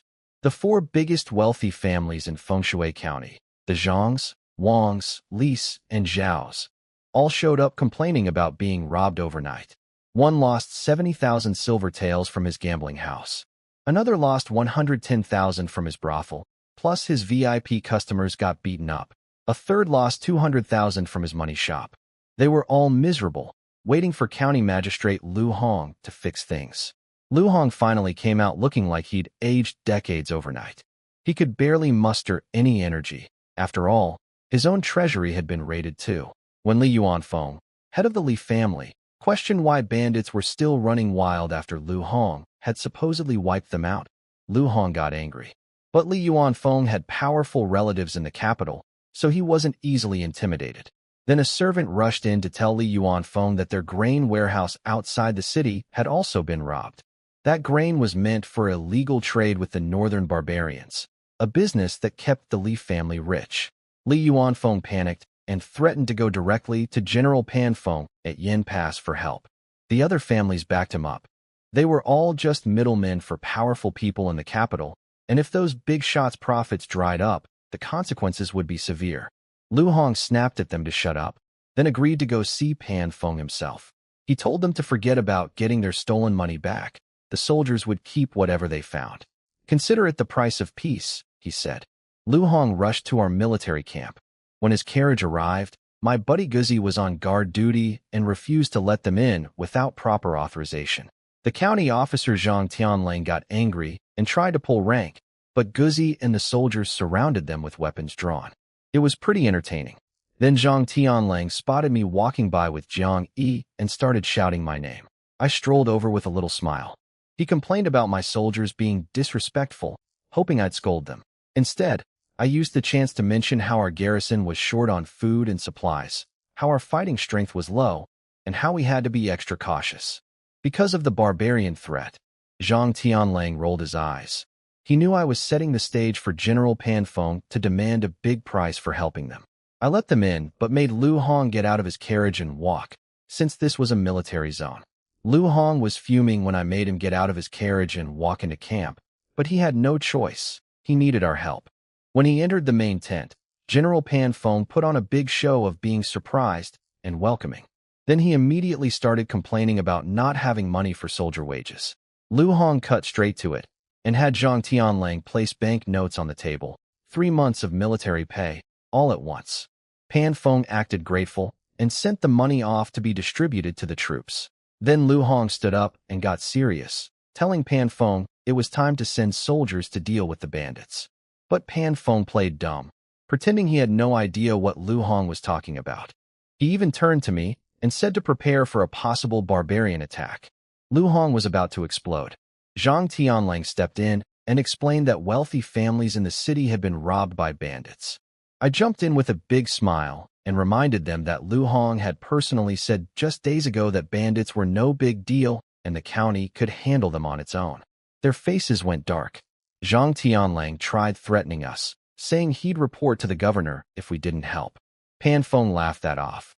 Every region was terrified of barbarian invasions right now, and no governor would spare troops for some bandits. Then Pan Feng and I put on quite a performance. He talked about how we barely had 1,000 soldiers and couldn't even properly defend the walls. He said I was so broke I could barely keep my pants on. I played along, putting on my best sad and poor act, even fake crying about having to turn away good recruits because we had no money. Lu Hong understood what we wanted: money. He asked us to name our price. I handed over a list we'd already prepared. 300,000 silver taels, 3,000 sets of armor, 3,000 swords, 3,000 spears, 3,000 crossbows, and 200,000 arrows. Lu Hong nearly fainted on the spot. It was enough to completely re-equip our entire garrison, and the bill would fall entirely on his county office and the wealthy families. Zhang Tianlang said it was too much and tried to negotiate, but I cut him off. I told them we understood their difficulties and hoped they'd understand ours too. Then I called Jiang Yi to escort them out. No bargaining, no discussion. Lu Hong had no room to negotiate. After a moment, he stood up and agreed to everything. Then he asked one question. When do you start hunting bandits? Pan Feng and I exchanged a look. Our plan had worked perfectly. I stepped forward and promised Lu Hong that I'd wipe out all the bandits around Fengshui County within 1 month. Honestly, I wanted to do this anyway. Those bandits were always causing trouble for ordinary people. Lu Hong agreed, but had one demand. He wanted a bandit leader called Thief Hawk, captured and torn apart. Luckily, I'd had the sense to keep that guy's head stored in a cellar. I calmly promised I'd handle it. Lu Hong left the tent looking like he was in physical pain from spending so much money. I couldn't resist calling after him, inviting him to come inspect the troops sometime. He didn't even look back. We all had a good laugh, but then Pan Feng's mood changed. He handed me an official transfer order. The military department was promoting him to deputy general under the Yinzhou governor. He'd be leaving in 1 month. What about Yin Pass? I asked. He told me he didn't want to leave either, but orders were orders. He said he'd already recommended me as the next commander, but there was a catch. I needed to reach 5th rank warrior level before the inspection officer arrived. I checked with my system. Upgrading to 5th rank cost 500,000 kill points. I nearly choked. Going from unranked to 4th rank had only cost 100,000. I had 150,000 points left, and I could borrow 200,000 in advance. That meant I needed just 150,000 more. So every single bandit around Yin Pass had to go. Over the next few days, Pan Feng helped me plan the cleanup. There were 7 or 8 bandit groups nearby, the biggest being Black Tiger Stronghold with about 100 men and a leader at peak 3rd rank. Nothing to worry about. 10 days later, I led 500 soldiers straight into Black Tiger Stronghold and crushed them easily. Then I hit the remaining smaller groups one by one before they could react. The haul was huge, lots of gold, silver, and kill points. There was one funny situation though. During the last raid, I rescued a girl who was about to be assaulted by a bandit chief. Her name was Su Miaojin, the daughter of some official family in the capital. She'd been traveling to visit her uncle, but got captured near Yin Pass. The problem was, she refused to let go of me. She clung to my arm and wouldn't trust anyone else. All my soldiers stared at me with teasing looks. I had no choice but to escort her down the mountain myself. Back at camp, I tried to arrange for someone to take her home, but she wouldn't go with anyone but me. When I headed home, she followed right behind me. I figured I couldn't hide this from my wife, so I decided to bring her home and explain the situation. Wait here while I go talk to my wife first, I told her. She grabbed my arm, stuttering, "Lin. Big brother, please don't abandon me." "Relax, I won't. We're already at my front door. Where would I even abandon you?" I carefully pushed open the front door. My wife Kaiwei was sitting there alone, looking worried. The moment she saw me, she threw herself into my arms and checked me all over for injuries. I smiled and told her the bandit raids went great. We wiped them all out with barely any losses on our side. She calmed down and went to pour me tea, but then she noticed my eyes kept drifting toward the door. "Is there something you want to tell me?" she asked. My heart jumped. How do I explain this? If I tell her, she'll misunderstand. If I don't, poor Su Miaojin is still standing outside. Before I could decide, Kaiwei walked to the door herself and spotted Miaojin in the yard. She brought the girl inside, and the room instantly became incredibly awkward. "Wife, please don't get the wrong idea," I blurted out. "I rescued her from the bandits. She has nowhere to go, so I brought her here temporarily." Kaiwei was too smart, though. She figured, if there were many captive women, why did I only bring back this one pretty teenage girl? She held back her tears and said quietly, "If you want to take a second wife, I don't mind." I nearly lost my mind. "No, you've got it all wrong." I grabbed Miaojin and pushed her forward. Tell her there's nothing between us." Miaojin finally spoke up and confirmed I hadn't done anything to her. She even showed Kaiwei her guardian mark on her arm as proof. Kaiwei finally stopped crying and managed to smile. She welcomed Miaojin to stay for a few days until I could arrange to send her home. I felt the weight lift off my chest. The next morning, I headed to camp. Su Chong came in looking worried. Zhang Tianlang had arrived asking about the bandit leader Thief Hawk. I'd been expecting this. I told Su Chong to fetch the head from the cellar. The problem was, after so many days in storage, the head had started to rot. When Zhang Tianlang came in, the whole tent stank. He studied it carefully, barely able to recognize the face, and got suspicious about why a freshly killed man's head was already decomposing. I put on my best annoyed expression and spun a wild story. It was a battlefield. The head got trampled by horses, fell into an alligator pond, got chewed on. I had to cut open an alligator's stomach to retrieve it. All that just to get revenge for your county magistrate Liu, and now you're questioning me. Zhang Tianling backed off immediately and took the head. He didn't dare push it. I was a 1,000-man commander on my own turf. After he left, Su Chong and I had a good laugh. Then I told him to hurry up and post recruitment notices. We needed to fill our ranks and build up our forces with all the money and equipment we'd gotten. But just a few days later, I discovered a big problem. We'd set the military pay higher than most border armies, so recruits came flooding in. Within days, we had over 2,000 new soldiers, and at that rate, we'd easily hit 5,000. But here was the problem. Most of these guys were just farmers. They weren't even first-rank warriors. On a real battlefield, they'd be nothing but cannon fodder. And these were living, breathing people, my brothers. I couldn't just send them off to die. I sat in my tent and called up my system. I had 200,000 kill points. The bandit raids had only earned me 50,000. With no battles coming soon, I wasn't in a rush to upgrade to 5th rank myself. What I really needed was a way to train my troops. The system told me about a shop I never knew existed. I was furious. "You had this the whole time and didn't tell me." The system's excuse? "You never asked." Unbelievable. I opened the shop and found training manuals and alchemy books. The cheapest training manual was the Dragon Tiger Manual, 200,000 kill points. The cheapest alchemy book, Introduction to Alchemy, was also 200,000. I needed both, but I only had 200,000 total. The system helpfully reminded me about the buy now, pay later option, basically more debt. But I had no choice. I gritted my teeth and bought both, going 200,000 points into debt plus 10,000 in interest. The knowledge poured directly into my brain. The Dragon Tiger Manual could help me train an elite force called the Iron Dragon Army, powerful enough to crush regular top-tier troops. The alchemy book taught methods for extracting medicinal liquids to boost soldiers' strength and physical abilities. It wasn't real pill-making, but for a small border garrison, it was more than enough. With these, I could train about 30% of my soldiers to 3rd rank and 70% to at least 2nd rank. As for myself, nobody said I had to use kill points to reach 5th rank. I'd train alongside my men and see what happens. When I stepped outside, Wang Meng and Jiang Yi came up looking exhausted and frustrated. Wang Ming complained that the new recruits were hopeless, no martial arts foundation, lazy during training, totally useless. He had a point, but not entirely. Any soldier could reach first rank with enough time and proper training. The real problem was we might not have that time.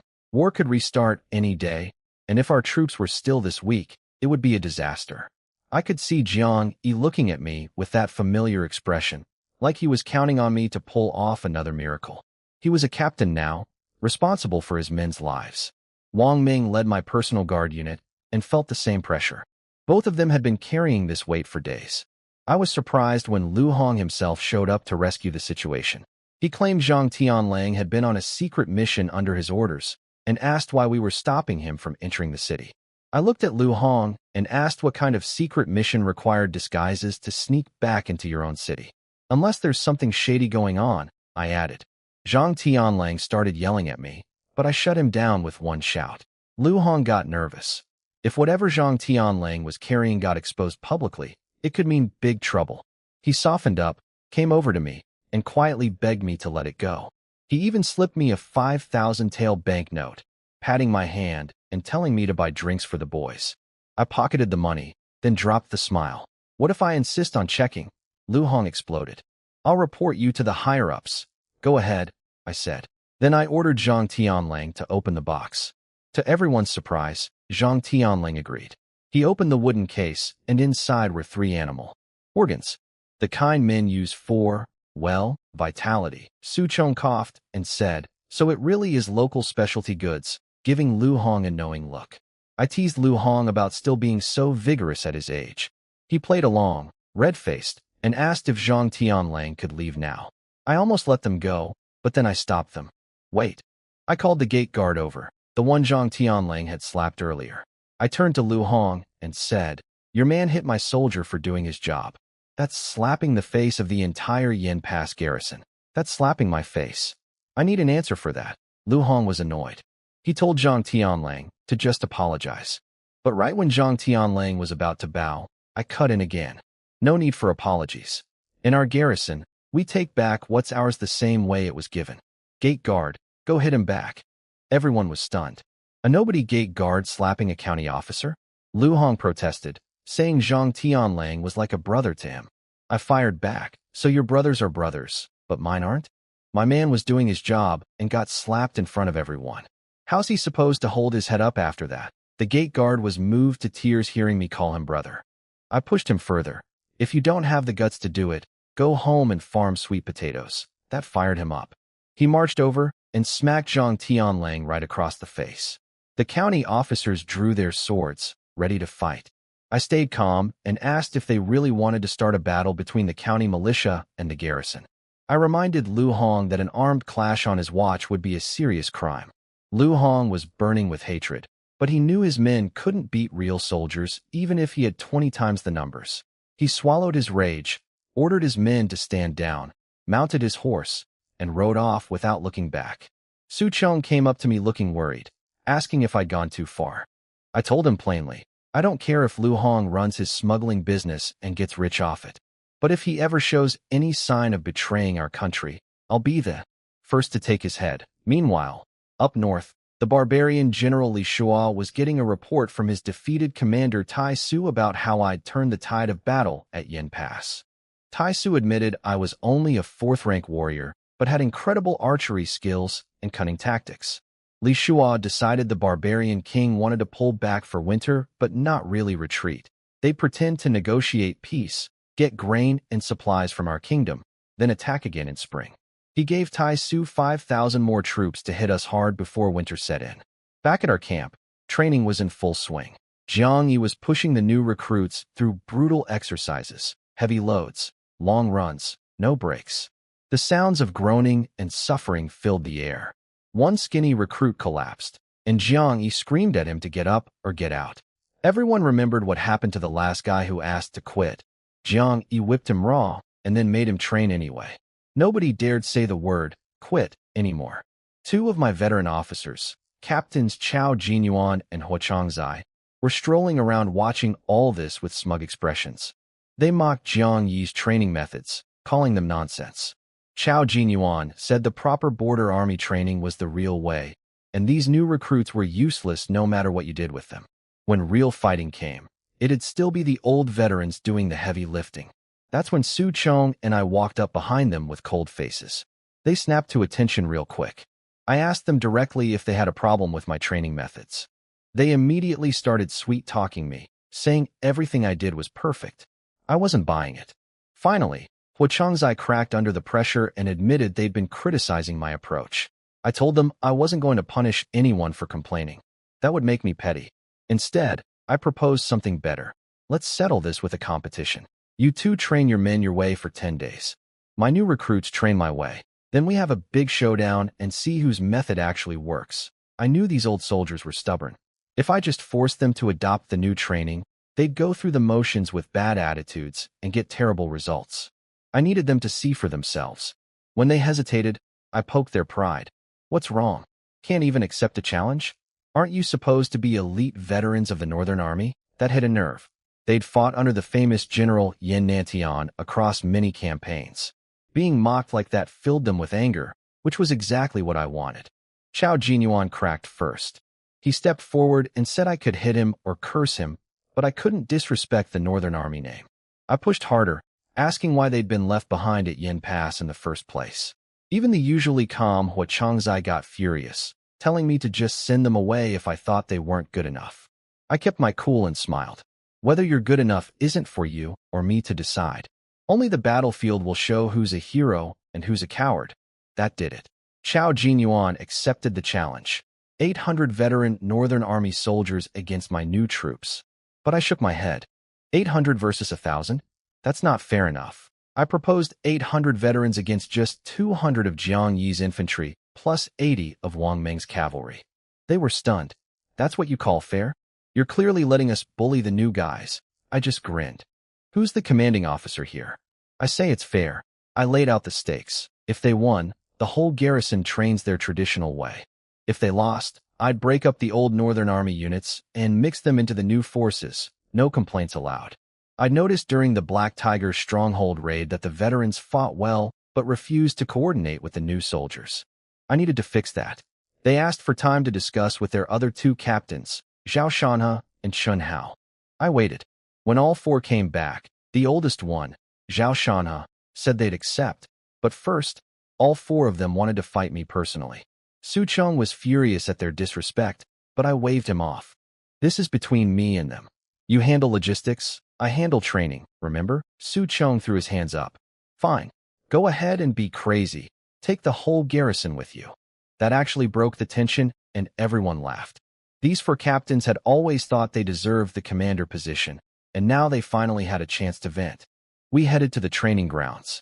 Soldiers crowded around, buzzing with excitement. Some whispered that Zhao Shanhe had once killed 2 fourth-rank warriors under the famous northern general. They figured I was about to embarrass myself. I didn't care about the gossip. If I couldn't put these 4 down today, I'd never be able to lead this army. I called for silence and declared this was a friendly match. No rank, no consequences, winner takes all. The crowd roared. Zhao Shanhe suggested hand-to-hand combat, since they knew they couldn't beat me in archery. He asked which of them should go first. I looked at all 4 of them, beckoned with my fingers, and said, all of you, at once. When I told all 4 of them to come at me together, even Su Chong was shocked. He thought I was being reckless. Normally, one 4th-rank warrior can't handle multiple 3rd-rank fighters ganging up. That's how we'd lost commanders before. But I wasn't worried. I'd taken on over a dozen 3rd-rank barbarian warriors on the battlefield by myself. These 4 couldn't be tougher than that. I needed to beat them convincingly. Only then would they, and every stubborn soldier in camp, actually listen to me. Zhao Shanhe attacked first with his tiger fist style. The punches were solid, each one making a roaring sound. The crowd went wild. I blocked and tested his strength, then told him his tiger hadn't grown up yet. Not enough power.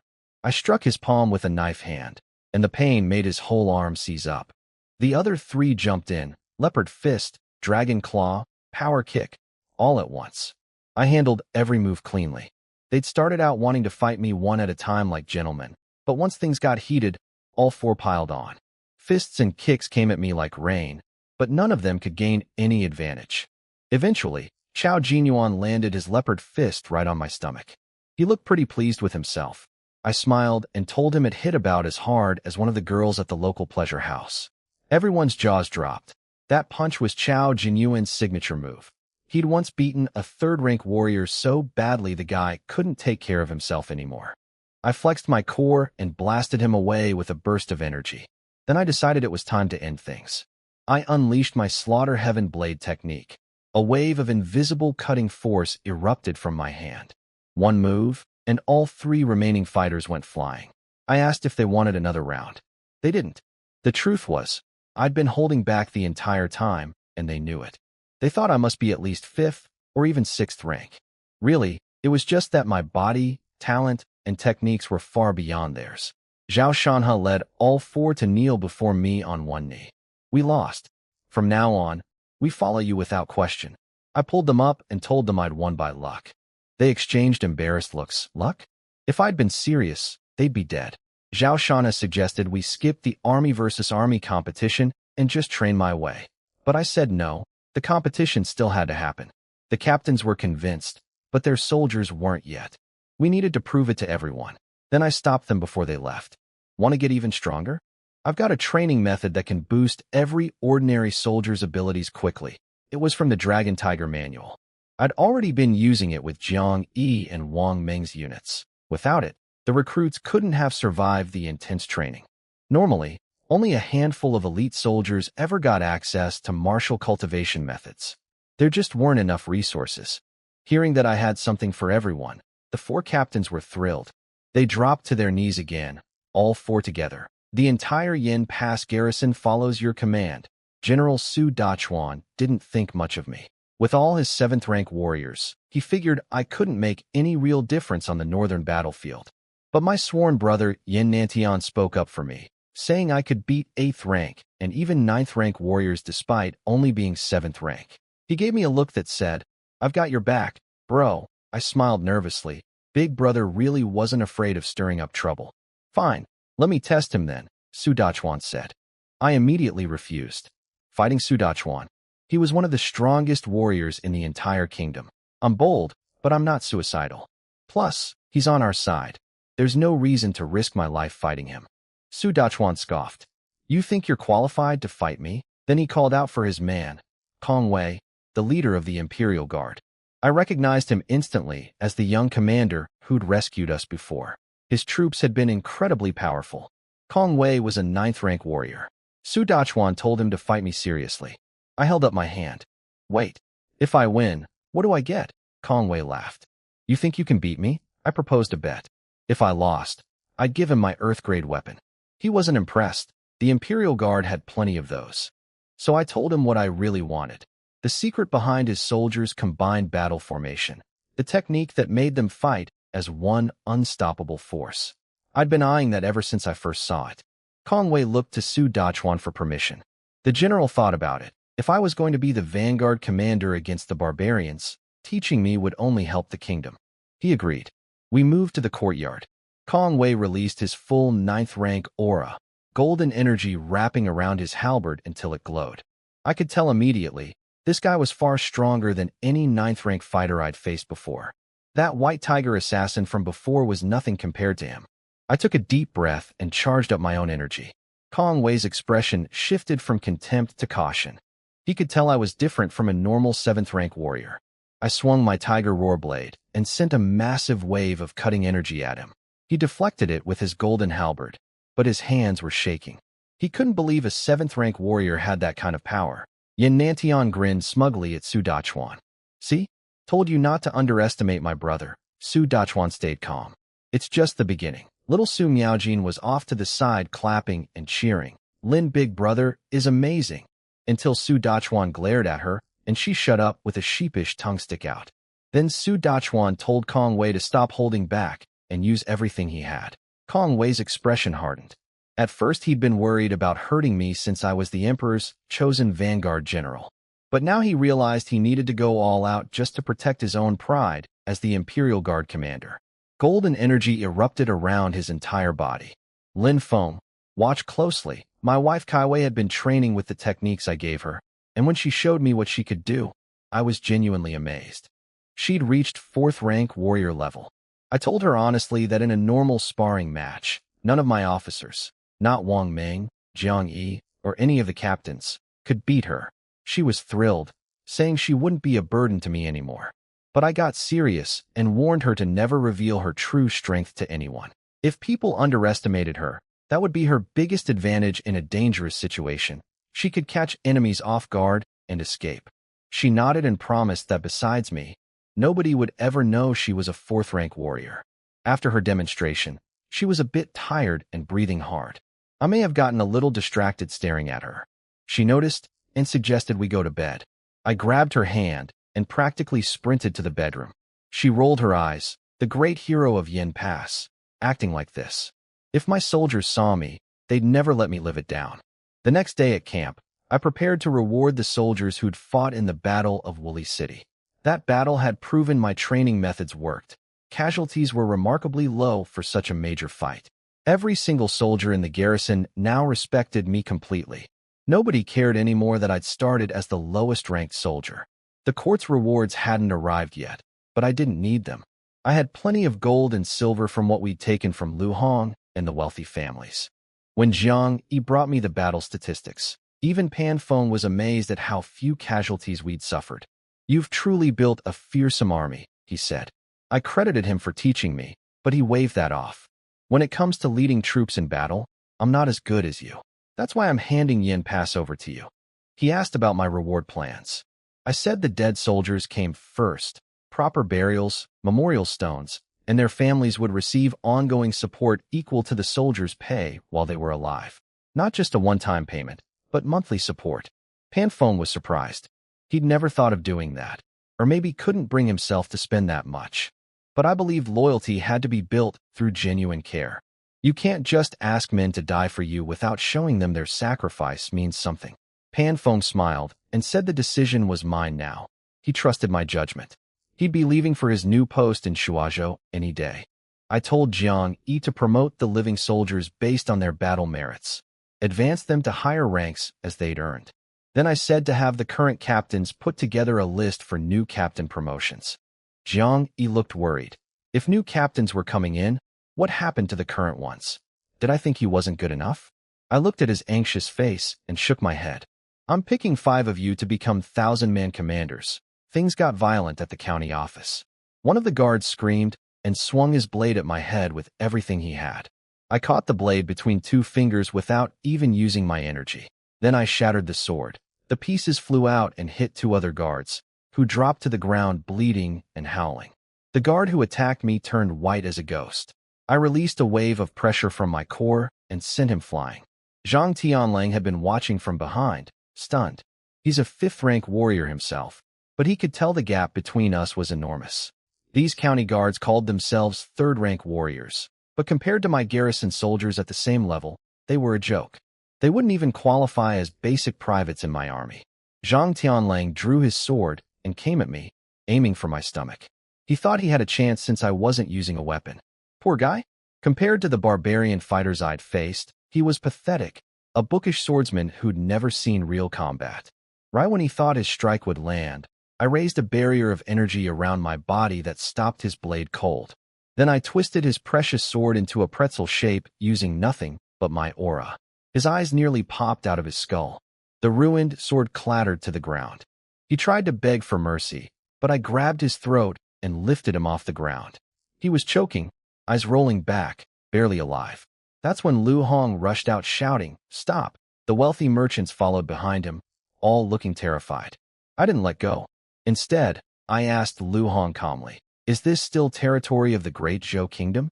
Because an 8th-rank county officer just attacked a 6th-rank garrison commander. What's the punishment for that? Lu Hong couldn't say a word. The law was clear. Attacking a superior officer was a serious crime. Zhang Tianlang was dangling in the air like a baby chicken, begging Lu Hong to save him. Lu Hong knew Zhang Tianlang was his only useful man. If he lost him, he'd have nobody left. So Lu Hong went crawling to Su Chong, begging him to talk me down. Su Chong played it cool, looked Lu Hong up and down, and casually mentioned the overdue grain and military pay. Lu Hong gritted his teeth and promised to send it today. Only then did Su Cheng stroll over and quietly tell me the deal was done. I laughed softly and tossed Zhang Tianlang onto the ground like a dead dog. He gasped for air desperately while his guards rushed over asking if he was okay. He slapped them across the face. Where were they when he needed them? Before leaving, I turned to the wealthy merchants and gave them a warning. Do your business honestly. Don't do anything stupid. No matter what connections you have in the capital, nobody will be able to protect you if you cross the line. Then I walked out of the county office without looking back. On the 10th day, the big showdown finally happened at the central training ground. 800 veteran Northern Army soldiers lined up on one side, led by the 4 captains, Chao Jinyuan, Hua Changzai, Zhao Shanha, and Shen Hao. They marched in perfect formation, looking sharp. Pan Feng sat in the center of the high platform, with Su Cheng and me on either side. He asked where Jiang Yi and Wang Meng were. Right on cue, dust rose in the distance. 80 heavy cavalry came thundering in first, sabers at their sides, moving like dragons. Behind them marched 200 heavy infantry, full armor, bows on their backs, long spears in hand, thick shields up front. Only 280 men total, but the pressure they gave off was more terrifying than a barbarian invasion force. Even the 4 battle-hardened captains swallowed hard when they saw them. Pan Feng quietly asked me if people would get hurt badly. I told him everyone was using wooden weapons wrapped in cloth, and the arrows had no tips. Bumps and bruises, sure, but nothing serious. The veterans pumped themselves up. 800 experienced fighters against a bunch of rookies? No way they'd lose. They roared together, ready to prove themselves. I raised the command flag and shouted, "Begin!" The 800 charged forward like a flood, screaming battle cries. That was their plan, use their numbers and hit hard right away. But Jiang Yi and Wang Meng stayed perfectly still. When the veterans had advanced far enough, I waved my flag. Jiang Yi split his infantry into 2 wings, forming a pincer shape. Zhao Shanha actually smirked. He thought surrounding 800 men with 200 was a fantasy. Then I waved again. The 80 cavalry shot forward like tigers off a mountain, smashing straight into the charging veterans. Wooden sabers swung down and soldiers went flying left and right. Zhao Shanha screamed at his men to dodge the cavalry, but nobody was fast enough. The survivors tried to fight the heavy infantry on the flanks, but their wooden swords bounced off the shields. Blunted spears jabbed them down instead. Then a rain of headless arrows poured over the shield wall, dropping even more. It was total destruction, a level of coordinated attack they'd never seen before. 800 men scattered and fell without managing a single organized counterattack. The 4 captains were panicking but couldn't find any way to break through. I waved my flag one more time. The cavalry pulled out, and the heavy infantry formed fish-scale formations, groups of 3, systematically taking down every remaining enemy. White dye on the cloth weapons marked kill zones. If you got marked on a vital spot, you were out. Half an hour later, all 800 veterans were dead, Wang Meng reported. 80 cavalry, 0 casualties. Jiang Yi reported. 200 infantry, 2 minor injuries, 0 deaths.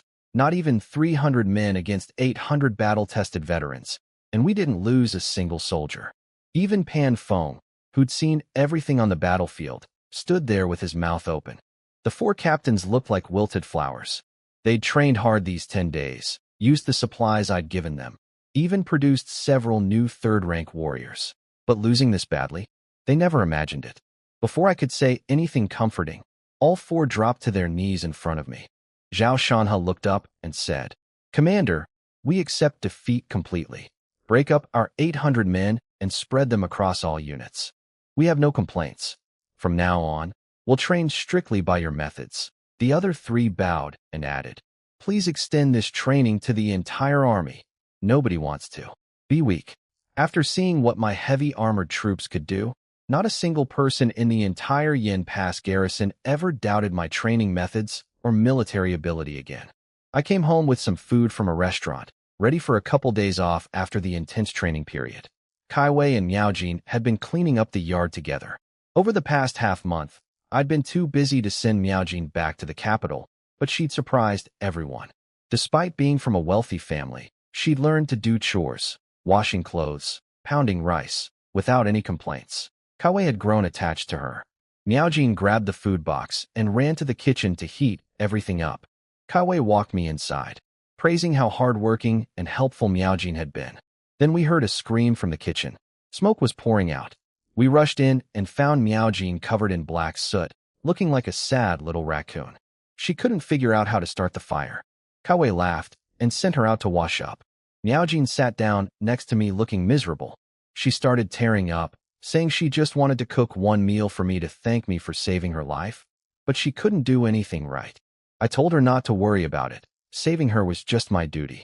During lunch, I brought up something I'd been thinking about. Miaojin, you've been here long enough. I'll send someone to escort you home to the capital tomorrow. She froze. Her eyes filled with tears. Are you kicking me out? Did I do something wrong? Kaiwei and I tried to reassure her. She could always visit, and we'd visit her too. But then Miaojin shook her head and said she'd been lying to us. I didn't come here to visit relatives. I ran away from home to escape a marriage. Then she dropped the real bombshell. My father is General Su Dachuan. My brain nearly exploded. Su Dachuan was a second-rank military official, a Grand Master-level warrior, and the supreme commander of the capital's defense forces.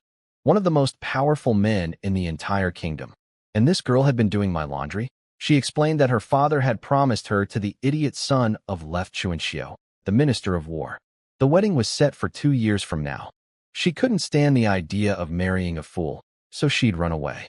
She dropped to her knees in front of us, crying, I'd rather stay by your side forever than marry that idiot. My heart ached for her, but I knew the truth. With her father's power and connections, he'd track her down eventually. When that happened, things would get much worse for everyone. Kaiwei pulled her up and sat her down. I thought it over and sighed.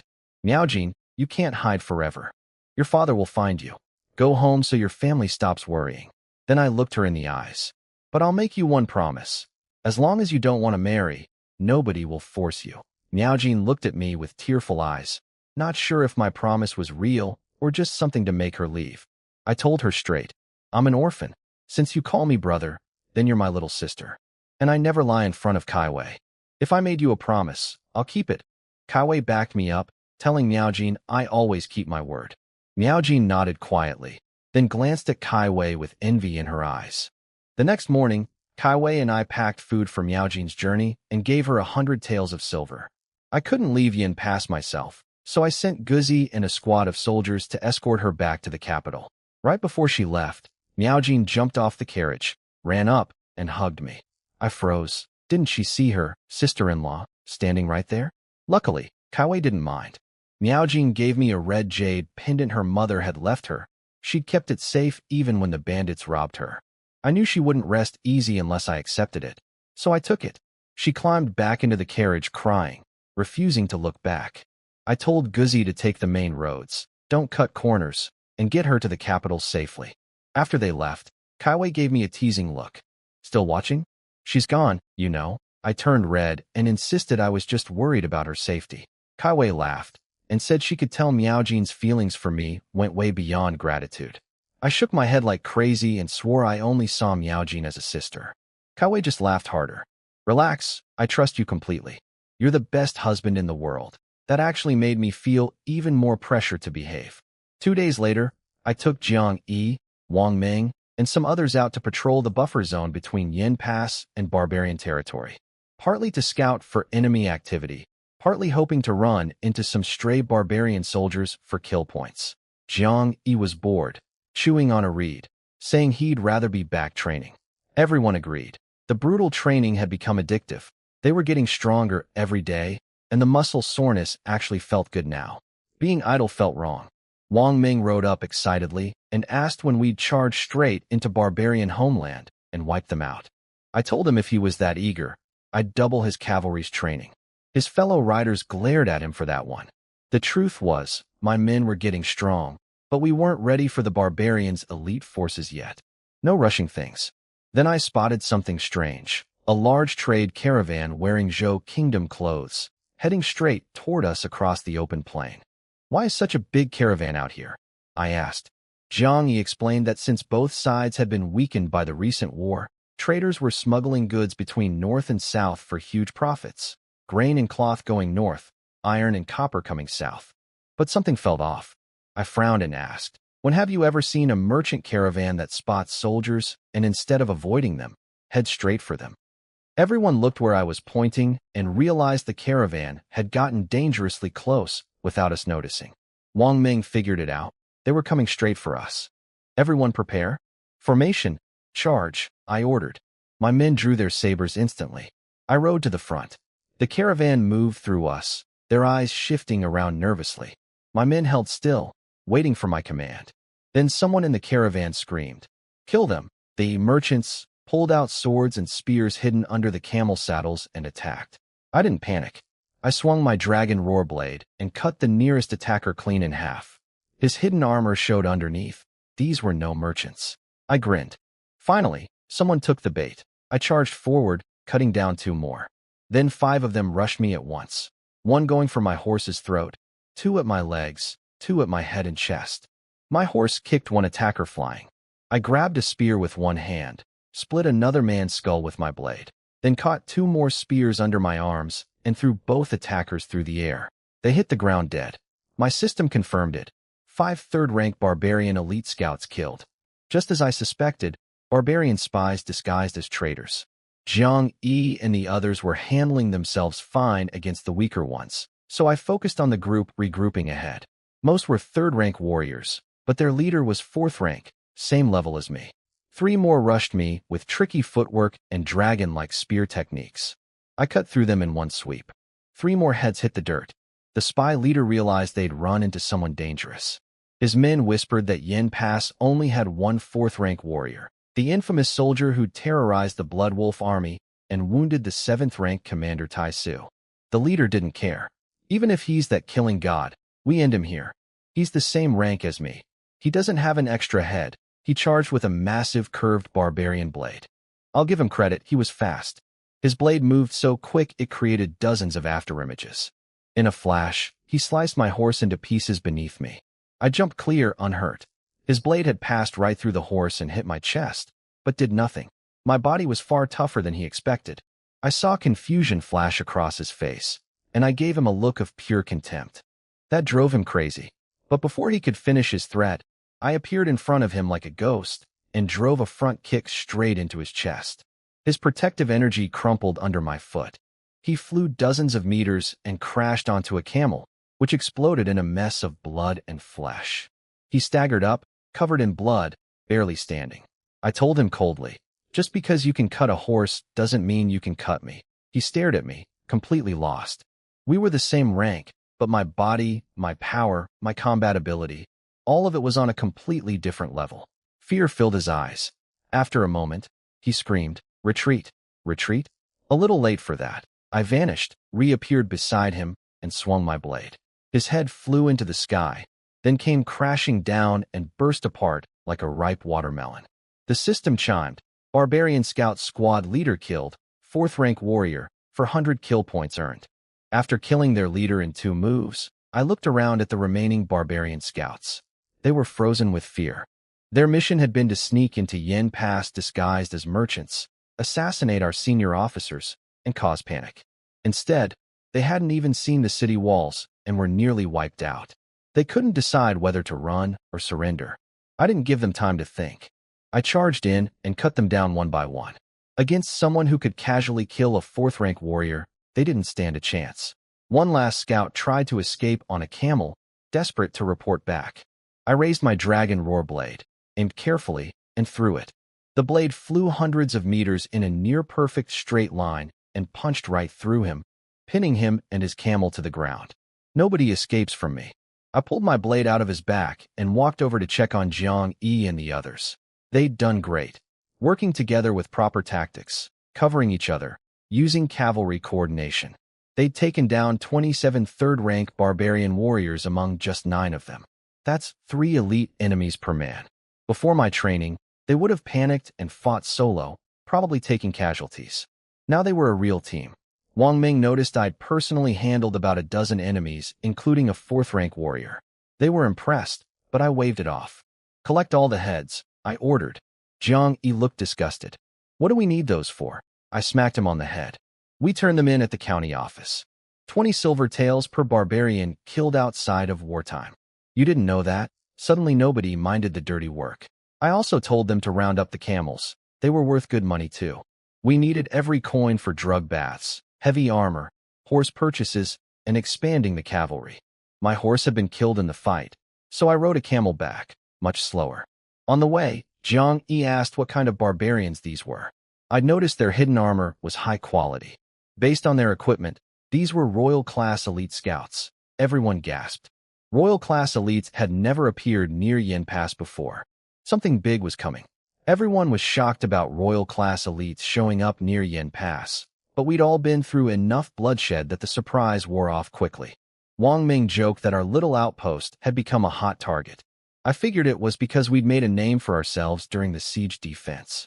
When you become a strong force on the border, the enemy naturally takes notice. I ran through what I knew about barbarian armies. Based on the armor style, these scouts belonged to the Crazy Lion Army, a royal-class elite unit under General Li Shuo, the same commander who controlled the Blood Wolf army that had attacked us before.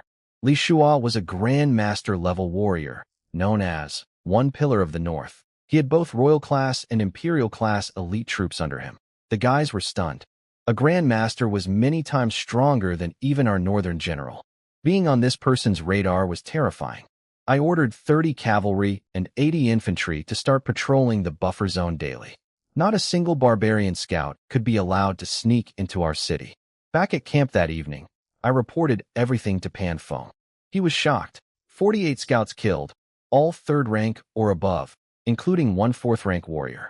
He inspected the heads himself, injecting energy to verify their cultivation levels. Then I brought up something that had been bothering me. I heard the court is planning peace negotiations with the barbarians. Pan Feng confirmed it. Both sides seemed willing to talk.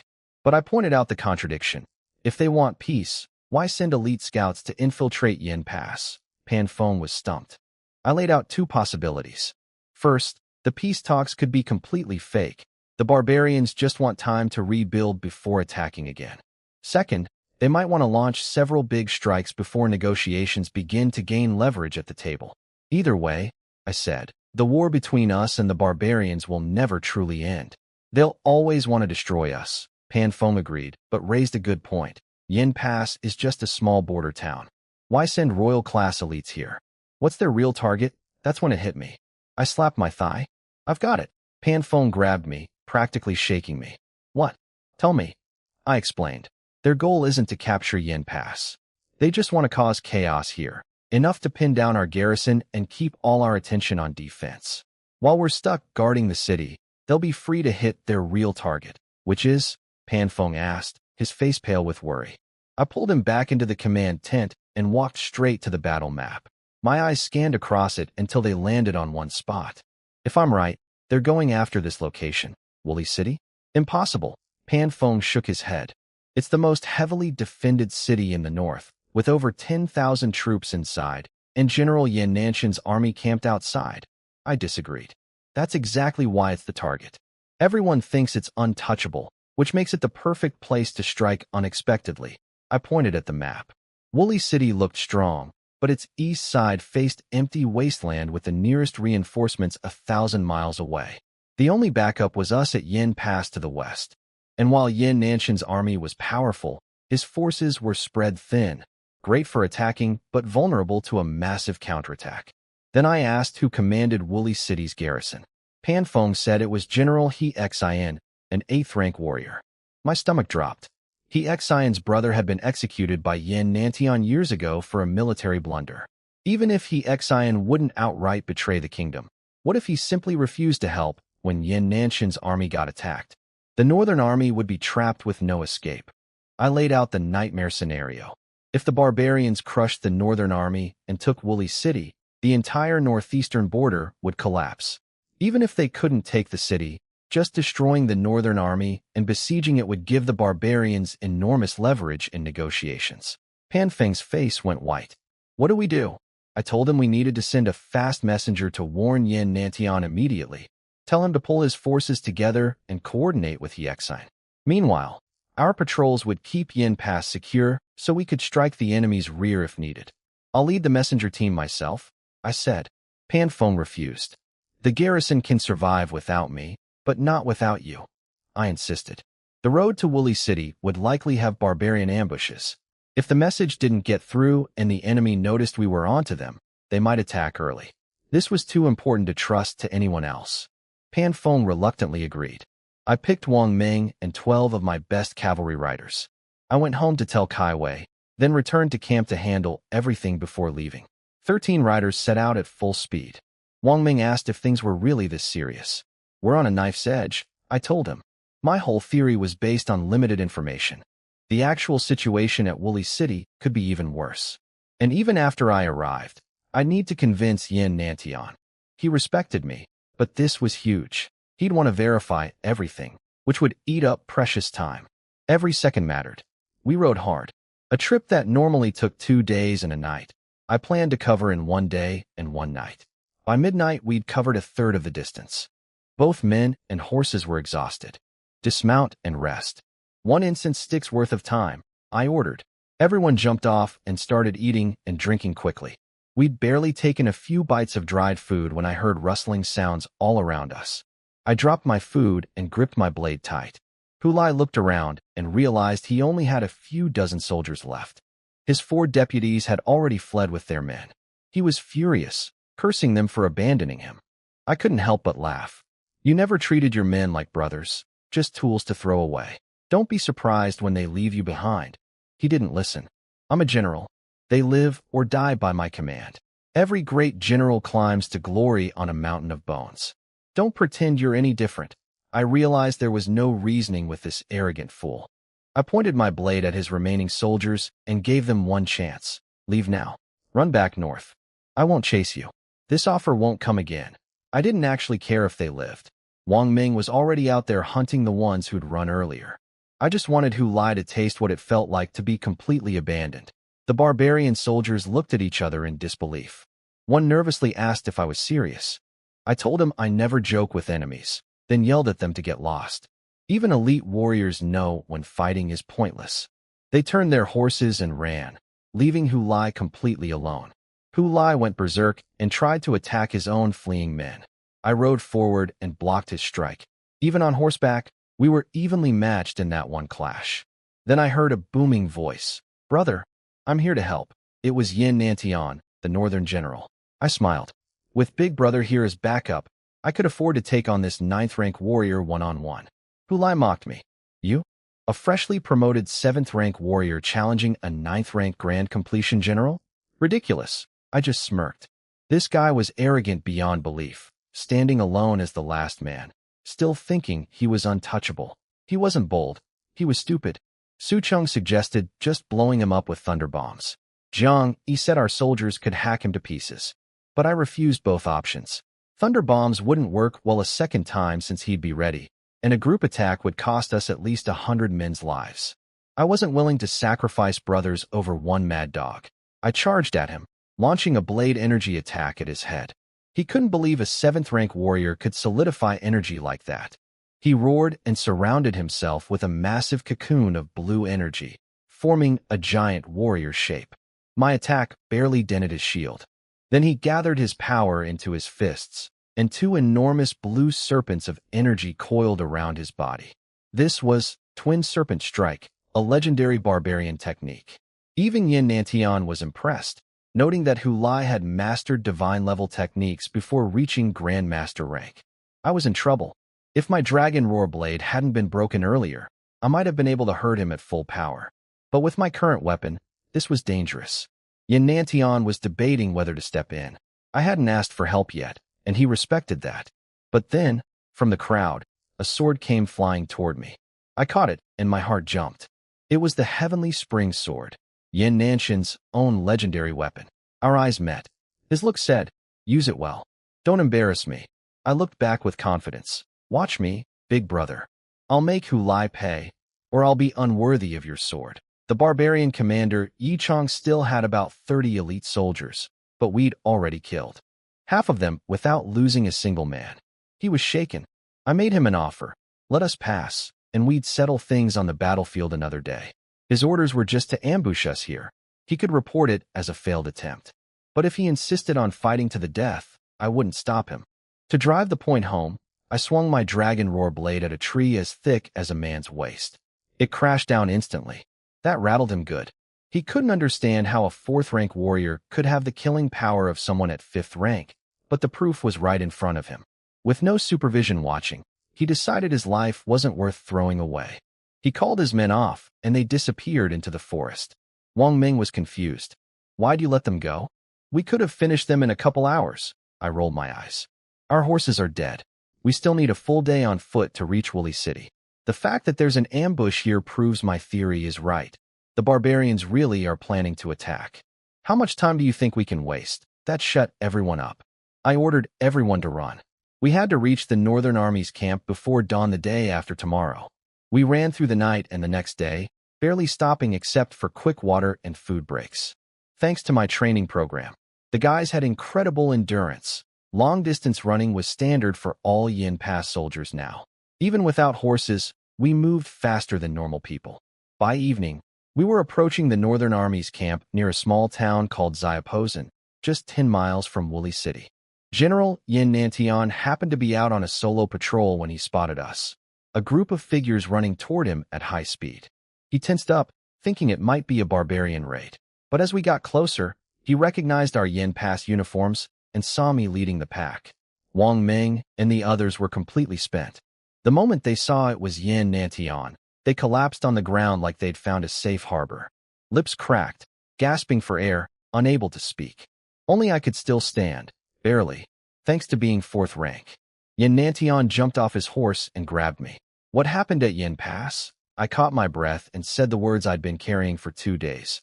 General, the barbarians are planning to ambush the Northern Army. In the command tent, Yin Nantian had food brought out for us. My guys looked at me, waiting for permission. The second I said, eat, they attacked the food like starving wolves. I soaked my flatbread in the meat soup and ate quickly too. The moment I put down my bowl, Yin Nantian started firing questions. Was this real? Where did I get this information? Was it reliable? I told him step by step. First, we'd intercepted barbarian scouts trying to sneak into Yin Pass. All royal class elites. His expression changed the instant he heard, royal class. I explained that Yin Pass was too small and unimportant to justify sending that caliber of soldiers. Their real target had to be somewhere else. Yin Nantian immediately had the dining tables cleared and a sand table battle map brought in. I grabbed a stick and pointed out the positions. Yin Pass here, Woolly City there. The only backup for Woolly City within reasonable distance was Yin Pass. If the barbarians kept us busy, Woolly City would be completely isolated.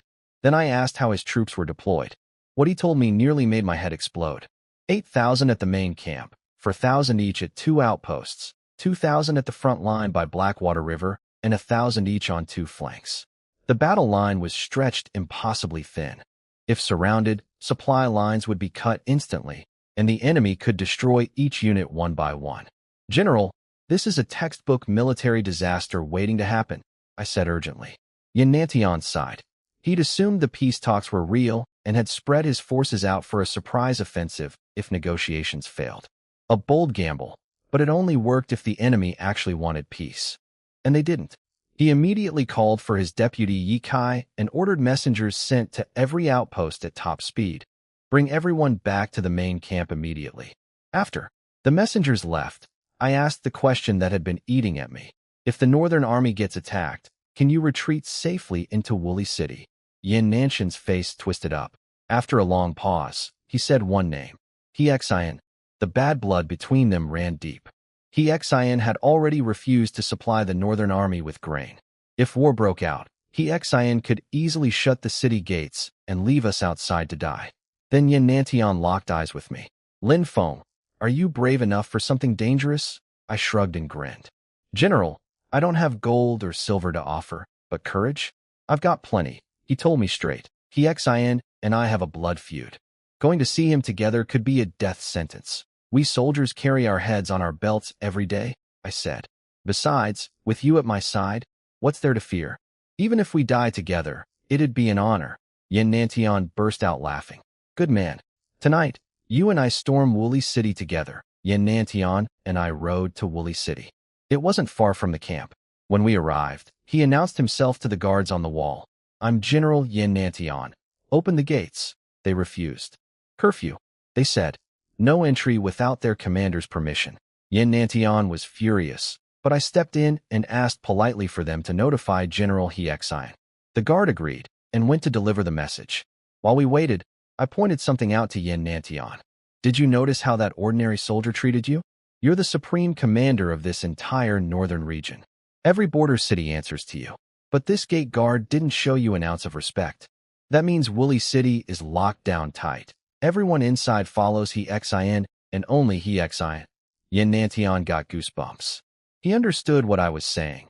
If war broke out and we needed to retreat into Woolly City, He Xian could simply refuse to open the gates, and there'd be nothing we could do about it. What neither of us knew at that moment was what was happening inside He Xian's mansion. The place was lit up like a palace, dancing girls, expensive wine, pure luxury. And He Xian was drinking with none other than Prince Hari, the son of the barbarian Left Sage King and deputy commander of the Crazy Lion Army. Hari was there to make a deal. He wanted He Xian to betray the kingdom, help the barbarians destroy the Northern Army, and hand over Woolly City from the inside. He Xian played cautious at first, saying it would be treason. But Hari reminded him he'd been secretly trading intelligence and goods with the barbarians for years. He was already a traitor. Then Hari played the revenge card. Yin Nantian killed your brother. Don't you want payback? But He Xian didn't care about revenge. He cared about price. Hari offered 10,000 gold taels, more than He Xian could earn in 100 lifetimes. He Xian stayed calm and asked what else. Hari promised he could keep ruling Woolly City under barbarian control and become one of the Left Sage King's 8 great generals, a position equal to the highest military ranks in our kingdom. He Xian read the Left Sage King's personal letter, his eyes glowing with greed. Under the Zhou kingdom, Yin Nantian had always blocked his advancement. But under the barbarians, he'd be a local king with his own territory. He Xian handed over his family jade as a pledge of loyalty. Tell the Left Sage King, I'll serve the north. Right at that moment, there was urgent knocking at the door. General, Yin Nantian is at the city gates, demanding entry. Should we let him in? When He Xian heard Yin Nantian was at the gates, he panicked. Maybe we'd figured out his scheme. But when he learned it was just 2 of us, his fear turned to opportunity. He ordered 100 armed soldiers hidden throughout his mansion. The signal to attack would be a dropped wine cup. He told Prince Hari this would be his gift to the barbarians, killing the northern general as proof of loyalty. Outside, Yin Nantian and I were getting impatient. I warned him that if He Xian was truly a traitor, walking into his territory could be deadly. Yin Nantian scoffed. He was a 9th-rank warrior, nearly Grandmaster level, capable of killing generals in the middle of armies. I told him bluntly, you might be able to kill 1 general, but can you kill 10,000 soldiers? Because that's how many are inside these walls. That shut him up, though he grumbled that only I could get away with talking to him like that. Finally the gates opened, and we were escorted to He Xian's mansion. As we rode through the city, I checked for troop movements. None visible, which eased my mind slightly. But at the mansion, my instincts screamed. Something was very wrong. There wasn't a single patrol guard anywhere. Too quiet. Then out of the corner of my eye, I caught glimpses of armored figures moving in the corridors. Ambush. He Xian had set a trap. I tried to warn Yin Nantian, but he'd already marched into the main hall. I followed right behind, gripping my blade tight. He Xian greeted us with a big fake smile. A young man stood behind him wearing Zhou clothing, but I noticed his features looked barbarian. Yin Nantian sat down and immediately started berating He Xian for keeping him locked outside his own territory. He Xian offered wine as an apology. Yin Nantian took the cup but didn't drink. At least he had that much sense. Then Yin Nantian got to business. The barbarians were planning to attack, and He Xian needed to open the city gates tomorrow to receive the Northern Army. The young man behind He Xian, Prince Hari, visibly flinched at this. He couldn't understand how Yin Nantian knew about the attack. He Xian played dumb, saying the barbarians would be foolish to attack such a strong city. When Yin Nantian demanded obedience, the young man stepped forward and mocked him, saying He Xian was the one who decided what happened in Woolly City. Yin Nantian slammed the table and demanded to know who this insolent kid was. That's when I'd seen enough. The young man's face had barbarian features. Hexin had already betrayed us. Without a word, I stepped forward and drew my blade at Hexin. He barely managed to throw up a defensive energy shield. My strike sent him flying back several meters, and his wine cup crashed to the ground. That was the signal. Dozens of armed soldiers burst through every doorway, weapons drawn. Yin Nantian looked completely confused. Why had I attacked Hexin? Why were these soldiers acting hostile? I spelled it out for him. Can't you see it, General? Hexin has betrayed us. And that young man is a barbarian messenger. Prince Hari stared at me, shocked that a mere escort could see through everything so quickly. Yin Nantian glared at Hexin with pure fury. Is what Lin Feng said true? Hexin dropped the act. That's right. I've betrayed the Zhou kingdom. I'm a general of the north now. The court never cared about us border officers. If you're smart, surrender, and I'll put in a good word for you. Shut up. Yin Nantian roared, veins bulging. I must have been blind, coming here to protect this city alongside a traitor like you. Hexin sneered back about his murdered brother, swearing to kill Yin Nantian right here tonight. While they argued, I kept my eyes on Hari. He was sneaking behind a pillar, raising his sleeve. I spotted the hidden mechanism instantly. General, watch out. A concealed arrow shot from Hari's sleeve straight at Yin Nantian's face.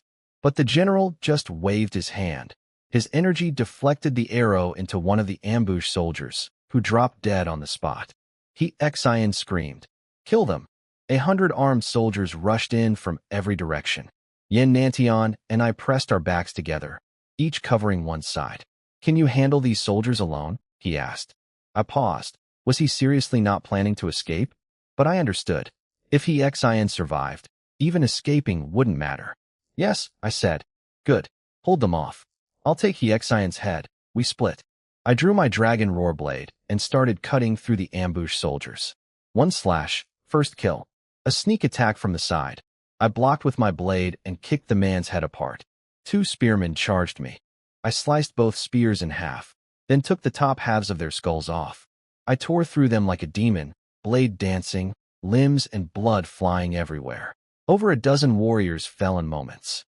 These woolly city soldiers were all 3rd rank, same as my own men, but their fighting spirit was pathetic. Some couldn't even hold their weapons anymore.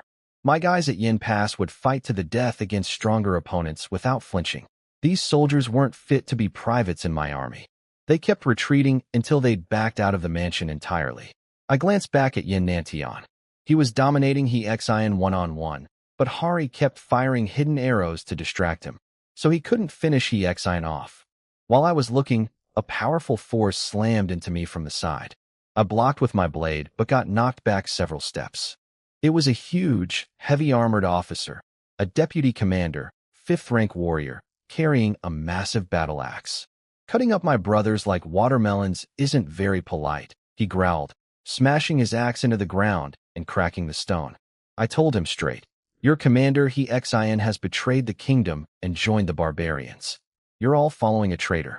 Do you want to be criminals too? He looked confused. Clearly he didn't know what had happened inside the hall. But after a moment, his face hardened. We're Hexin soldiers. We follow his orders. If you want to convince me, beat me first. I gripped my blade. Stubborn fool. I could tell that not all of Woolly City's soldiers were blindly loyal to Hexin. Many of them were just following orders. If we took Hexin down, plenty of them would rather stay loyal to the kingdom than become traitors for nothing. Hexin wasn't going to share his barbarian gold with them. The big deputy commander, Zhao Tuo, thought I was from the Northern Army. He challenged me to fight, wanting to see what I could do. I told him, fine, let me beat some sense into you. I launched 3 slashes of blade energy at him. He was shocked. None of his own 4th-rank officers could pull that off. He countered with a technique called Raging Waves, swinging his massive axe. Our attacks collided and knocked us both back. He couldn't believe a 4th-rank warrior hit that hard. I kept attacking, but the guy was like a tank. His huge body made incredible defense. No matter how many times I struck, I couldn't break through. He was tougher than the barbarian 5th-rank warriors I'd fought before. But then I noticed something. His stamina was terrible. After a while, his movements slowed and his breathing got heavy. That was my opening. I pushed my energy to the limit and sped up my attacks until my blade was just a blur of afterimages. The shockwaves blew the watching soldier's hair back. Finally, I spotted a gap in his defense, flipped my blade, and hit him with the back edge. All 300 pounds of him went flying into a stone screen wall, which shattered on impact. Before he could get up, I was already standing over him with my blade at his throat. But I didn't kill him. Why? He asked, eyes still shut, waiting for death. I sheathed my blade. We're both Zhou soldiers. Our families are back home. Do you really want to be a traitor? Do you want your parents and children living in shame? That hit home, not just for him, but for every soldier watching. I pressed further. I won't kill a fellow countryman. But if you choose to follow He Xian down the traitor's path, my blade won't show mercy twice. Zhao Tuo finally broke. Brother, thank you for sparing me. I won't side with that traitor He Xian. I pulled him up. Damn, the guy was heavy, and gave him orders. Open the city gates immediately and send riders to bring the Northern Army into Woolly City. Then I promised him that if he pulled this off, he wouldn't be punished. In fact, he might become the next commander of Woolly City. Honestly, I had no authority to promise that. But desperate times called for desperate promises. Luckily, Zhao Tuo was strong but simple. He believed every word and got fired up. Brothers, follow me. We're opening the gates for the Northern Army. We don't betray our country. The remaining soldiers rallied behind him instantly. Nobody wanted to be on the wrong end of my blade. They mounted up and rode for the city gates. Once they were gone, I turned back to the mansion. The main hall was practically falling apart from the battle inside. Yin Nantian was fighting He Xian, a 9th rank warrior against an 8th rank, and the destruction was incredible. That barbarian youth, Prince Hari, was still lurking around too. He was only a teenager but already had 6th rank warrior energy. Either a prodigy or royalty, probably both. I raised my dragon roar blade and charged toward him. Kid, today you're staying in Woolly City. Permanently. Inside the hall, Yin Nantian was absolutely dominating He Xian. Dozens of sword strikes rained down, forcing He Xian to his knees. He Xian managed to block with his blade, but barely. Yin Nantian admitted He Xian had improved his skills over the years. Taking hundreds of sword strikes without collapsing was impressive. He Xian snarled back that he'd never stopped sharpening his blade since his brother's death. He twisted sideways to dodge a killing blow, but Yin Nantian still carved a huge chunk out of his shoulder. Prince Hari tried throwing a weapon at Yin Nantian's back, but the general just swatted it away with one hand. It punched straight through a stone pillar. Hari barely dodged his own deflected weapon. That's when I came up behind Hari. Before he could activate his energy shield, my blade slashed across his chest. Blood poured out, though he reacted fast enough to avoid a fatal wound. 6th rank bodies are tough. When he turned and saw me, he went pale. He looked at the dozen corpses in the courtyard and realized I'd dealt with all those soldiers. His confidence crumbled. Who are you? You can't really be 4th rank, he stammered. I smiled coldly. I am 4th rank. But your Bloodwolf commander Tai Su already learned what that means the hard way. You think a few guards would stop me? That was psychological warfare. Once you break someone's mental defenses, they lose half their fighting power instantly. Hari's eyes filled with fear. He pointed at me with trembling fingers. You're that private from Yin Pass? Lin Feng, that's me. Though your intelligence is outdated, I'm a 1,000-man commander now, about to become Yin Pass's next garrison commander. As long as I'm around, you won't touch Yin Pass or Woolly City. I charged at him, blade roaring. He had 0 fight left in him.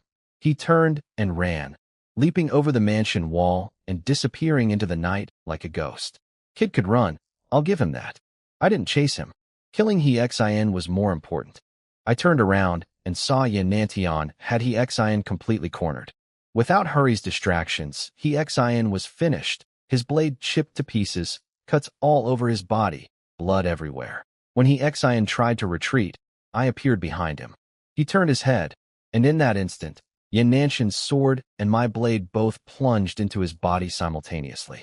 He Xian's eyes went wide. He couldn't believe an 8th rank warrior could die this easily. We pulled our weapons out together, and 2 fountains of blood sprayed into the air. The traitor crashed to the ground, dead. My system chimed. 8th rank warrior killed, 800 kill points. Wait, I got credit for that. I just helped out and still picked up the kill? I was thrilled. Not for the points, but because a 4th rank warrior killing an 8th rank warrior was something I could brag about forever. Yin Nantian flicked the blood off his sword and asked if I'd handled things outside. I scratched my head sheepishly. Well, I didn't kill them all exactly. I beat their deputy commander Zhao Tuo, spared his life, and kind of promised him he could be the next Woolly City commander. He got excited and ran off to open the gates and call on the Northern Army. Yin Nantian stared at me, then shook his head with a tired smile. You little rascal. Give you half a chance, and you'd probably forge imperial decrees. I begged him to at least spare Zhao Tuo since I'd given my word. Yin Nantian sighed and agreed. Zhao Tuo had pulled back from the edge of treason, so he'd live. Whether he kept his position depended on future performance. I bowed gratefully. Thank you for giving me face, General. I cut off He Xian's head, wrapped it in a tablecloth, and rode with Yin Nantian to the city gates as fast as we could. Even with He Xian dead, things could still go wrong. Sure enough, when we arrived, a large group of Woolly City soldiers was in a standoff with Zhao Tuo's men. The Northern Army was stuck outside the gates, both sides ready to fight. Stop! Yin Nantian's voice boomed across the walls. Everyone made way for us. Zhao Tuo started shouting at the holdouts to stand down, saying He Xian had betrayed the kingdom. But one of Woolly City's 1,000-man commanders stepped forward and said they wouldn't trust one-sided claims. He wanted He Xian to come speak for himself. Yin Nantian looked at me. I knew what to do. I rode forward, took the bundle from my horse, and tossed it on the ground. He Xian's bloody head rolled out in front of everyone. The soldiers were shocked, then furious. These men had served under He Xian for years. Seeing his head like that nearly triggered a mutiny. I jumped off my horse and addressed them directly. Brothers, you're soldiers of the Zhou kingdom, not He Xian's private army. He was in his mansion plotting with a barbarian envoy. When we caught him, he tried to kill General Yin Nantian. He brought this on himself. Is a traitor like that worth dying for? That cracked things open. One soldier spoke up. He Xian personally brought a barbarian into the city yesterday. I saw it myself. Others started turning too. He betrayed us all. A traitor isn't our general anymore. He's our enemy. Then Zhao Tuo delivered the final blow. You all know He Xian treated me well. If even I'm turning against him, you know this is real. Don't be on the wrong side. That was it. Every soldier dropped their weapons and knelt. We submit to General Yin Nantian. Northern Army, please enter and take command. Yin Nantian and I both exhaled deeply. About 7,000 Northern Army troops marched in and took control of all key positions throughout the city. The next morning, I woke up stiff and sore from sleeping against a wall. Wang Ming found me and reported that none of the scattered Northern Army units had returned yet, and Deputy Commander Yi Kai was still missing. That worried me. Then I watched Woolly City's soldiers assembling for the day, sloppy, undisciplined, completely lacking any urgency. It was a good thing we'd brought the Northern Army in, because these guys couldn't have defended this city on their own. Wang Ming asked when we could go home to Yin Pass. I understood his concern. Our brothers were back there, and if the barbarians attacked while we were gone. But I told him I'd left clear orders before departing. Lock down the city, don't let any barbarian in, don't engage in any fights outside the walls. As long as they stayed put, Yin Pass would be fine. I took the guys up to the city walls to inspect the defenses.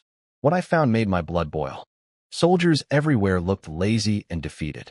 And in one corner of the wall, several captains were actually sitting around playing cards. I marched over and flipped their table. Are you out of your minds? A massive battle is coming and you're playing cards up here? Do you even know how to write the word death? The captains I caught playing cards stood up and glared at me. One sneered, You're just Yin Nantian's escort. Who do you think you are? Wang Ming immediately shouted back, defending me. When they heard I was a 1,000-man commander, they relaxed slightly, but when I said I was from Yin Pass, they laughed it off. To these Woolly City soldiers, Yin Pass was a tiny backwater nobody cared about. One hot-headed captain stepped up to challenge me. Before he even finished his sentence, I kicked him square in the chest. He flew across the wall and slammed into the stone, coughing up blood. He couldn't believe he hadn't even seen my leg move. The others charged at me. Wang Ming and my guys got into formation, ready to fight. But then a booming voice cut through. What's going on? It was Zhao Tuo, the deputy commander I'd spared the night before. Everyone froze. They were clearly scared of him. The captains started whining, saying I'd attacked them for no reason. Zhao Tuo turned to me carefully. He knew exactly what I was capable of. I pointed at the gambling cards scattered on the ground. A massive battle is coming and your officers are playing cards on the city walls. That's how your woolly city garrison operates. Zhao Tuo's face went dark. If Yin Nantian heard about this, he'd lose his position for sure. He slapped one captain so hard the guy spun a full circle and his cheeks swelled up like a balloon. He told them to get back to their posts, but I stopped him. That's it. Cards during wartime, and they just walk away. Zhao Tuo asked what punishment I wanted. The captains were stunned. Their own deputy commander was taking orders from a Yin Pass officer. 50 strikes with the military rod, then marched them along the walls for everyone to see. The captains begged Zhao Tuo to overrule me. Bad move. 80, I said. They kept pleading. 100. Zhao Tuo quickly ordered his men to drag them away before it got worse. Moments later, screams of agony echoed across the entire wall. After that, not a single woolly city soldier dared slack off. Just then, hoofbeats thundered from outside the city. I looked out and saw Ye Kai leading a column of troops racing toward us. Open the gates. I was trapped in some kind of mental attack from a creepy monk called the Desire Nightmare. My consciousness was fading. I felt like nothing in the world was worth living for anymore. I was about to kill myself when my system's voice pierced through the darkness. Wake up. You've been hit by the Desire Nightmare's demonic sound technique. Remember your mission. A sharp pain jolted through my brain, and I snapped awake. The illusion had been terrifyingly real. Without the system, I'd be dead. But breaking free actually made my willpower stronger than before. I'd never let what I saw in that illusion happen in real life. Thanks, system, I said sincerely. Don't mention it. You're my debtor. If you die, how am I supposed to collect kill points? Even now, the system was the system. I quietly gathered all my energy into my Kunwa blade, compressing it, building power while pretending I was still trapped. After half an incense stick's time, the other enemy, Huyen Lifeng, got impatient and walked toward me to finish the job. The moment he got close, my eyes cleared. I gripped my blade and roared. Slaughter Heaven Blade. A massive wave of destructive blade energy slammed into him, as powerful as a Grandmaster's strike. The explosion sent him crashing through dozens of giant trees. He spat blood, staring at me in disbelief. The Desire Nightmare was equally stunned. His technique had never failed before. How did you break free? Were you faking the whole time? I smirked. How else would I fool two old monsters like you? I healed my companion Horror with some calming energy, and the fire beast woke up, glaring fiercely at the monk. The two Grandmasters regrouped. Huyen Lifeng told the monk they'd have to fight me together seriously. The monk removed his giant prayer beads from his neck.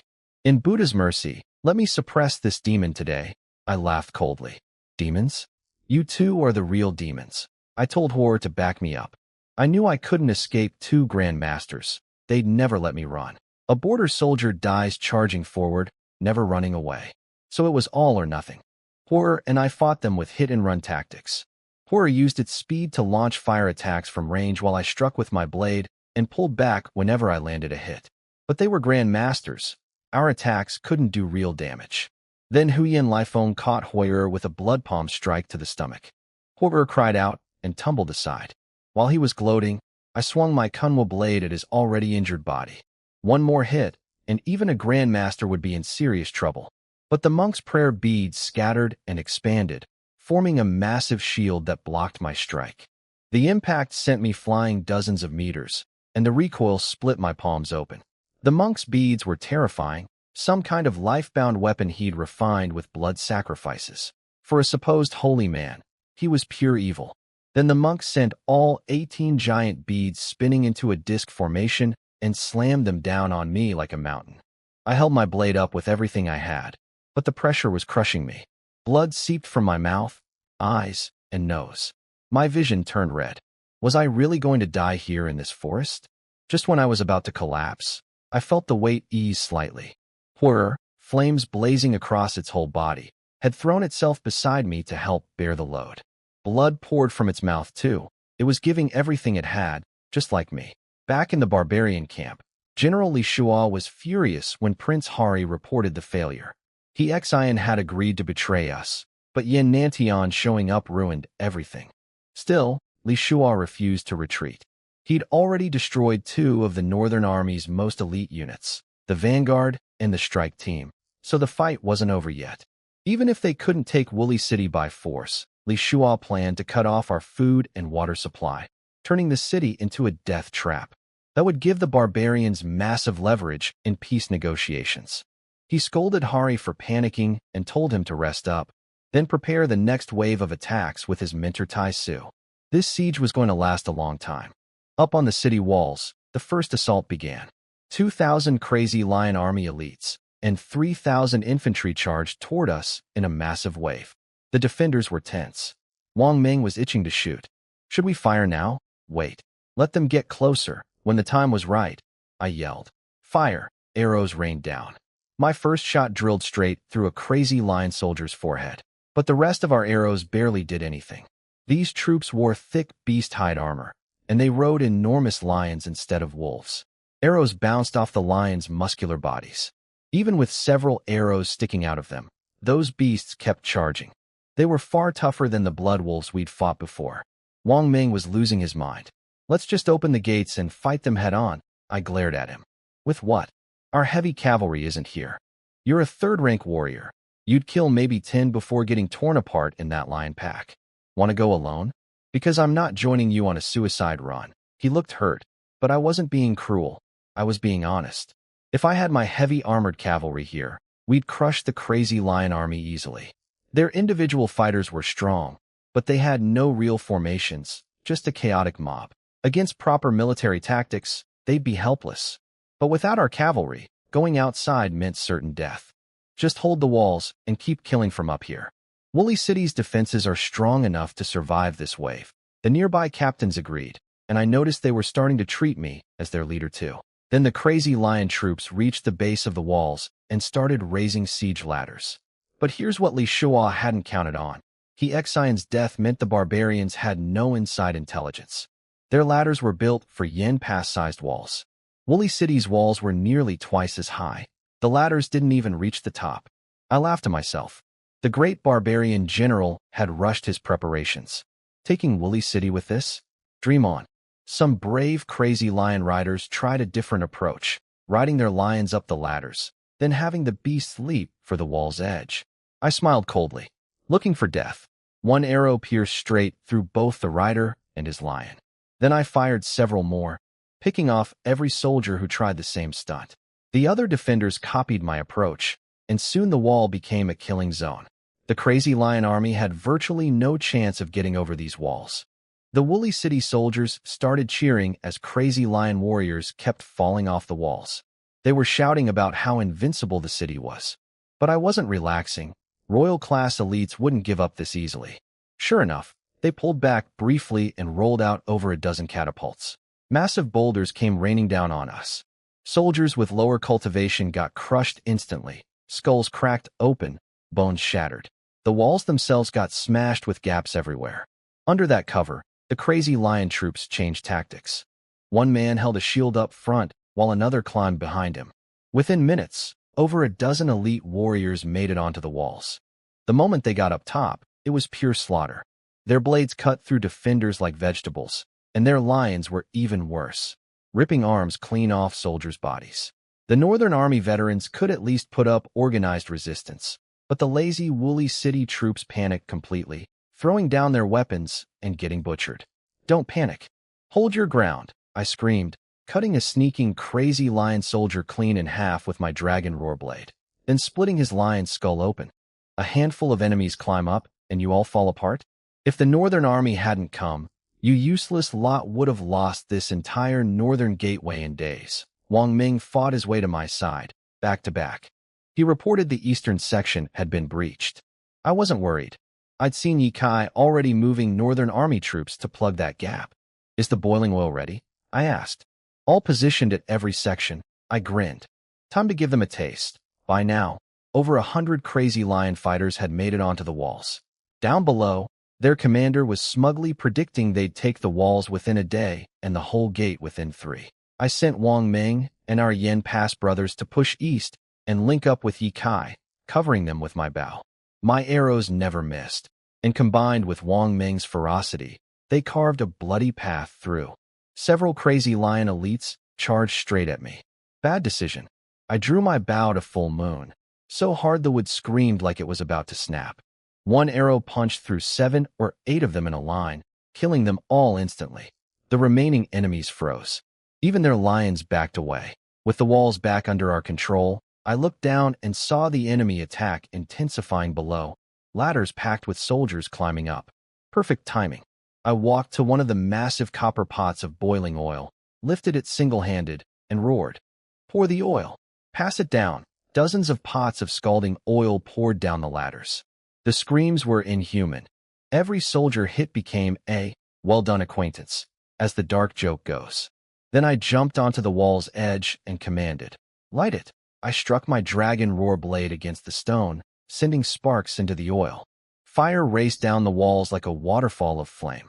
Every section did the same. The entire wall face erupted in an inferno. Crazy lion soldiers and infantry who couldn't escape were swallowed by the fire. Some couldn't bear the agony and killed themselves on the spot.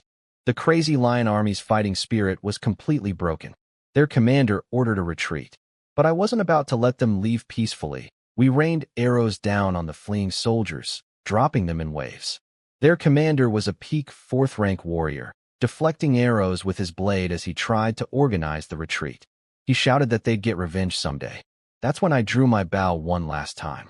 A single arrow flew across the battlefield and punched through the back of his skull, coming out through his mouth.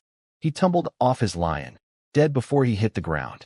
Without their commander, the retreating army fell into total chaos, stumbling over each other, trampling their own comrades. I kept firing until they were just tiny dots on the horizon. When I finally lowered the bow, it snapped in half. It couldn't handle my strength anymore. The results were devastating for the enemy. Nearly all 3,000 infantry were dead.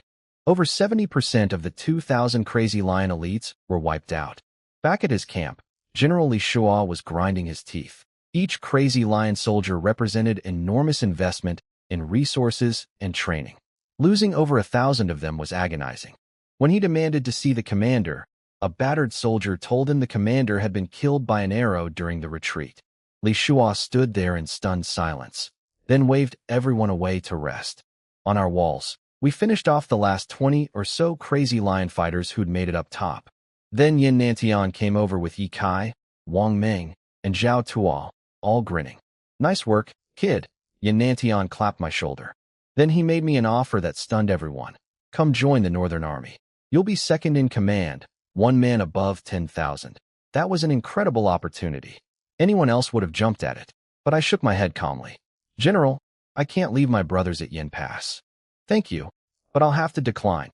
Everyone was shocked, except Yin Nantian, who just laughed.